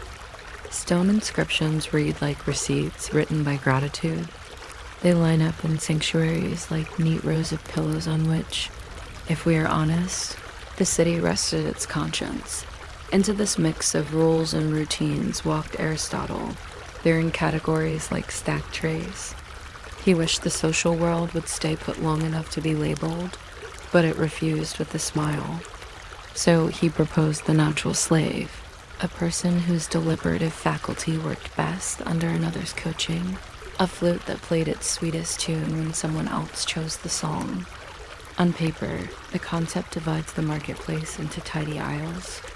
In the Lyceum's garden, where the bees do not care, students step from shade to sun and spot contradictions like sparrows spotting crumbs.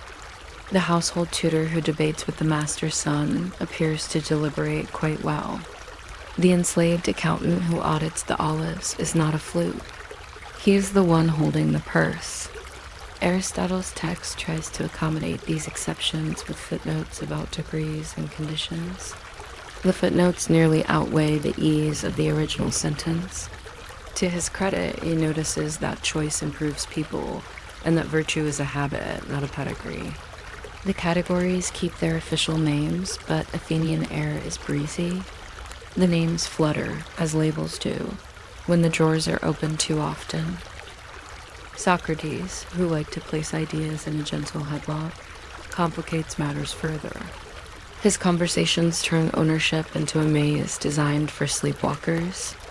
If virtue is knowledge, and knowledge is teachable, and teaching is a republic of minds, who exactly owns whom when a student corrects a master? If the good life requires examining oneself, who has more practice at examination than the person whose day depends on reading the room? He slips from definition to definition as easily as a sandal slips off a foot at the threshold. The dialogues end without verdicts, which is their charm and their sly utility. People come away unsettled, and unsettled citizens write different laws. Philosophical gossip leaks into court speeches. A litigant quotes a line about moderation. A juror remembers an afternoon with a cup of watered wine and the feeling that justice should not be noisy. The paradox is daily bread. A city that celebrates freedom hires its most loyal experts from among those who do not have it. We can let this irony be an insomnia cure. Counting contradictions is as soothing as counting sheep. By the time you reach the 15th, you may already be asleep, which is fine. Socrates would say you were examining the problem in a dream, because not everyone sleeps. There are also legal rebellions, small and precise. A master who beats beyond custom earns a fine. A neighbor complains about chains that clink too loudly through the night. A contract allows a slave to buy himself in installments, the future arriving in neat drachma-shaped parcels. There is even the strange theater of testimony. Athens prefers the statement extracted under formal questioning from slaves. And yet the city also mistrusts cruelty, so procedures grow elaborate and slow. Slowness again becomes a shield. The process drains the heat from vengeance, as if the law were a long stone bench that cools whatever rashness sits upon it. An enslaved woman appeals to a magistrate through a patron. A boy who knows letters writes his own petition and signs it with the compact pride of someone who has learned where to place his name. The courts handle these matters in daylight, with clerks who enjoy their penmanship too much to hurry. Sometimes there is a manumission at the end of the corridor. Sometimes there is only a new household with a kinder routine. Even that is not nothing. A routine is where a life lies down and upholsters itself. People ask for Spartacus, for thunder in the mountains, for a banner that can be seen from the sea. Greece offers instead a series of echoes. In Sparta, the helots simmer, rise, simmer again, more serfs than slaves, but close enough to show what happens when a whole society lives uphill from those who feed it.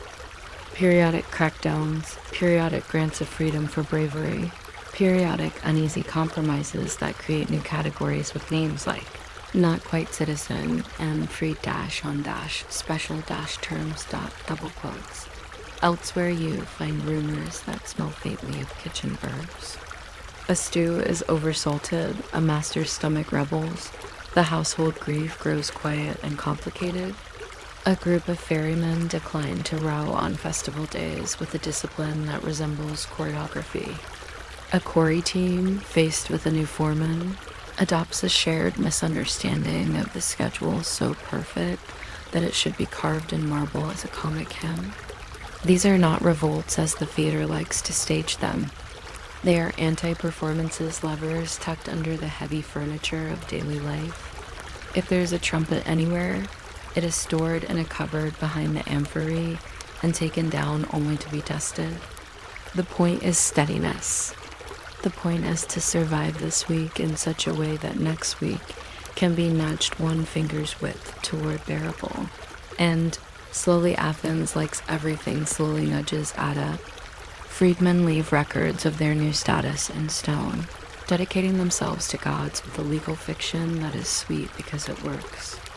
A law court collects fines for what it calls outrage, a word that sounds loud and functions like a quiet broom.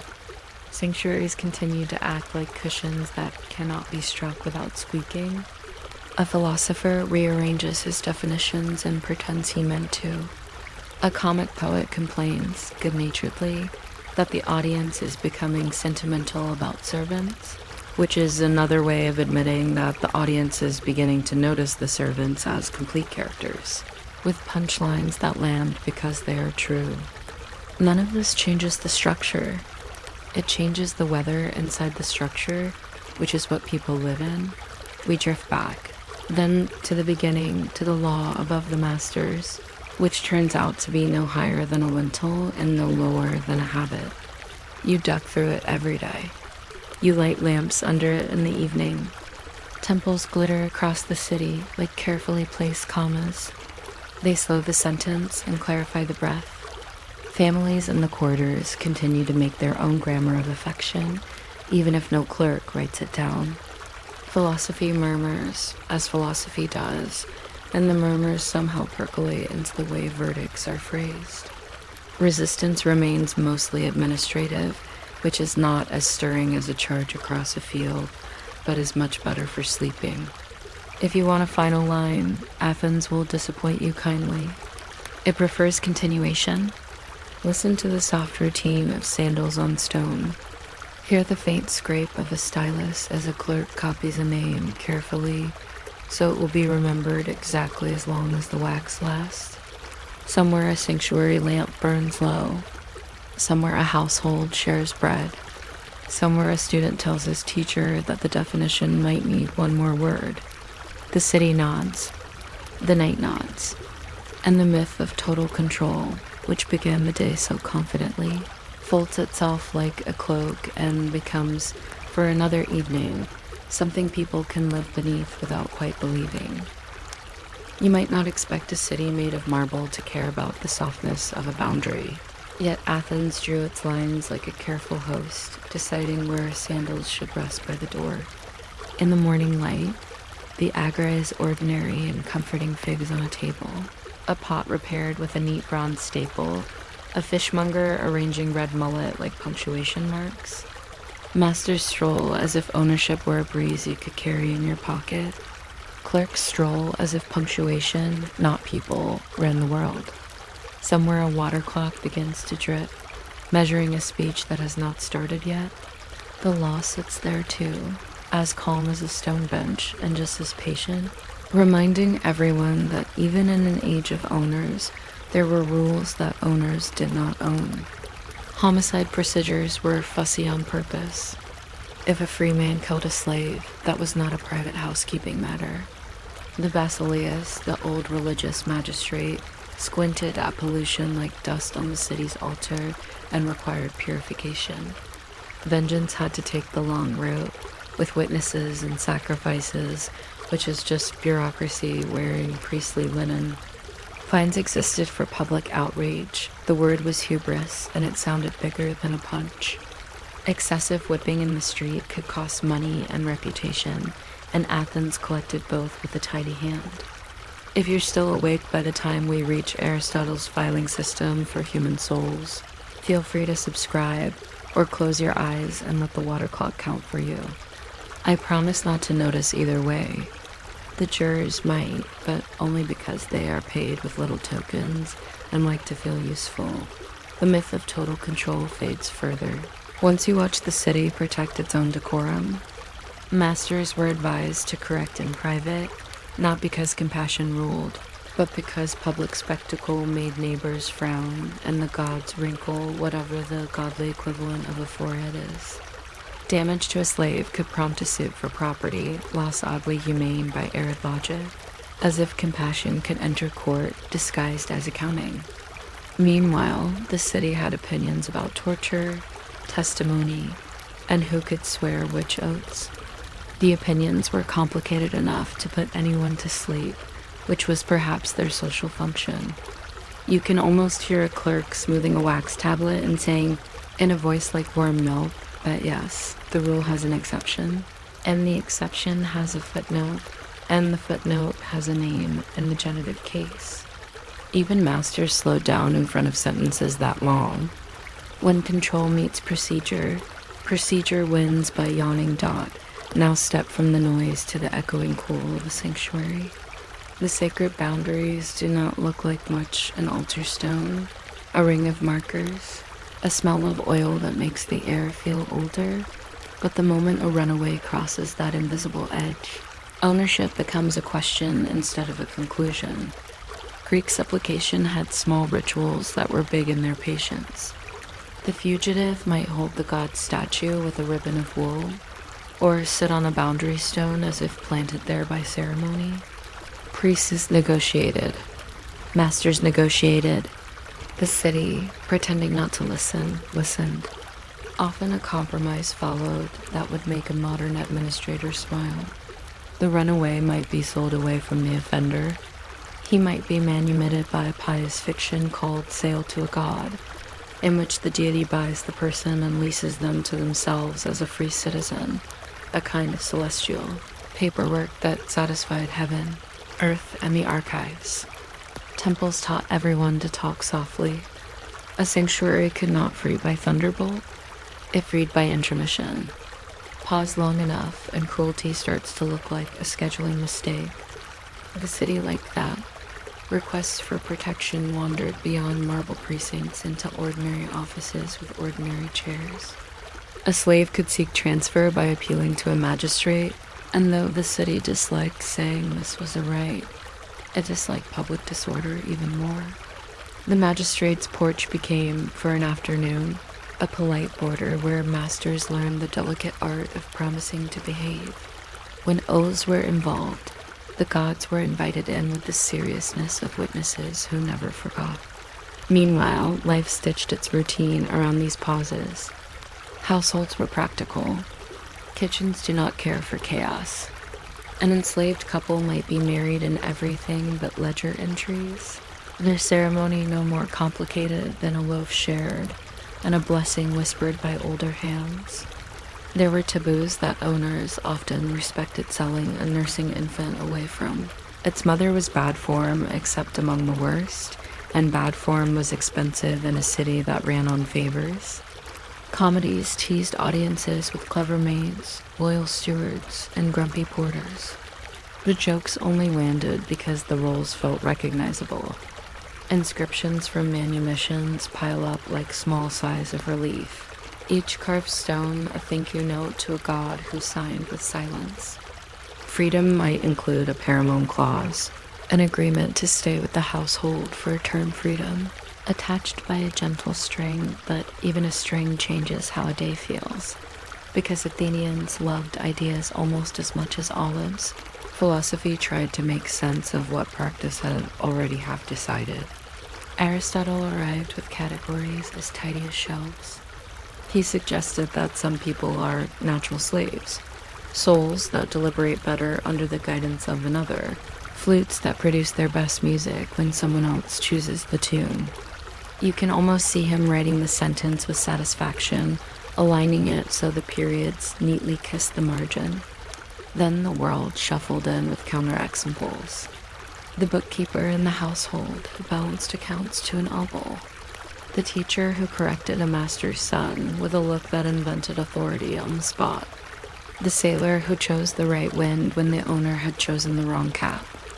Aristotle, being smart and therefore doomed to nuance, added footnotes and degrees. He admitted that virtue is habit, that habit is teachable, that some people are enslaved by law and not by nature, and that a just master should care about a servant's character, because houses run on character the way lamps run on oil. The shelves held, but the labels began to tilt. In the garden of the Lyceum, bees kept visiting the same flowers as if to say, yes, theory, but also honey.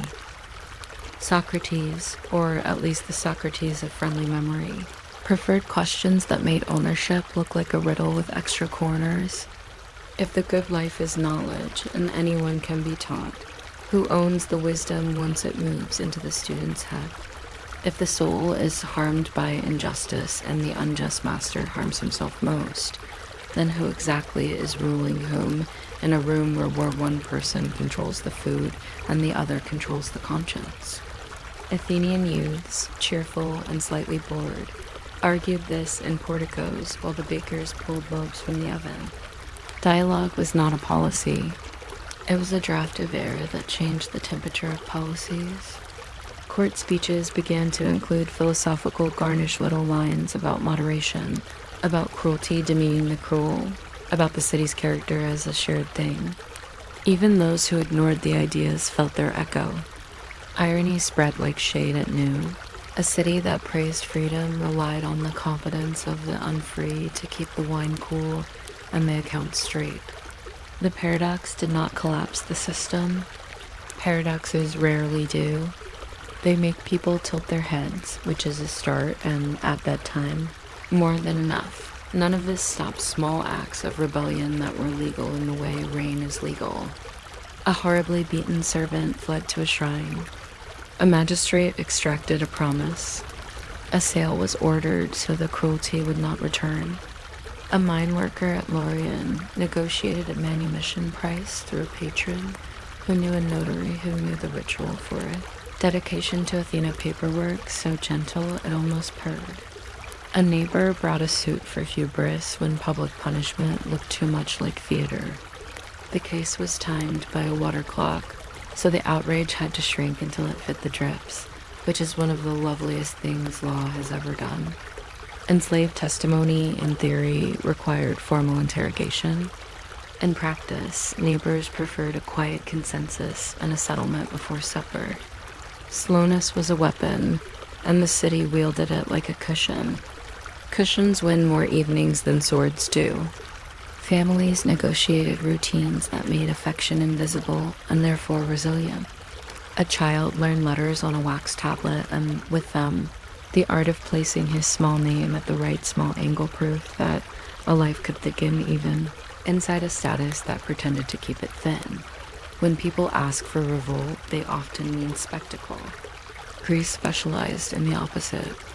There were helot risings and Sparta serfs more than slaves, but related in the way cousins have the same eyebrows put down, with annual rituals of intimidation that sound like chores from a grim calendar. Elsewhere we glimpse smaller tempers. Field hands refused to harvest on a particular festival with such collective precision that it felt like a hymn to a very practical god. Quarry crews adopted an epidemic of synchronized misunderstanding about the new foreman's preferred signals. In Chios and Thasos, letters worry about runaways finding ships, which is really a way of admitting that courage prefers moonlight. Every so often, someone asked the courts for what amounted to the right to be sold to a gentler home. The city, being the city, half granted the request and half pretended it was doing no such thing.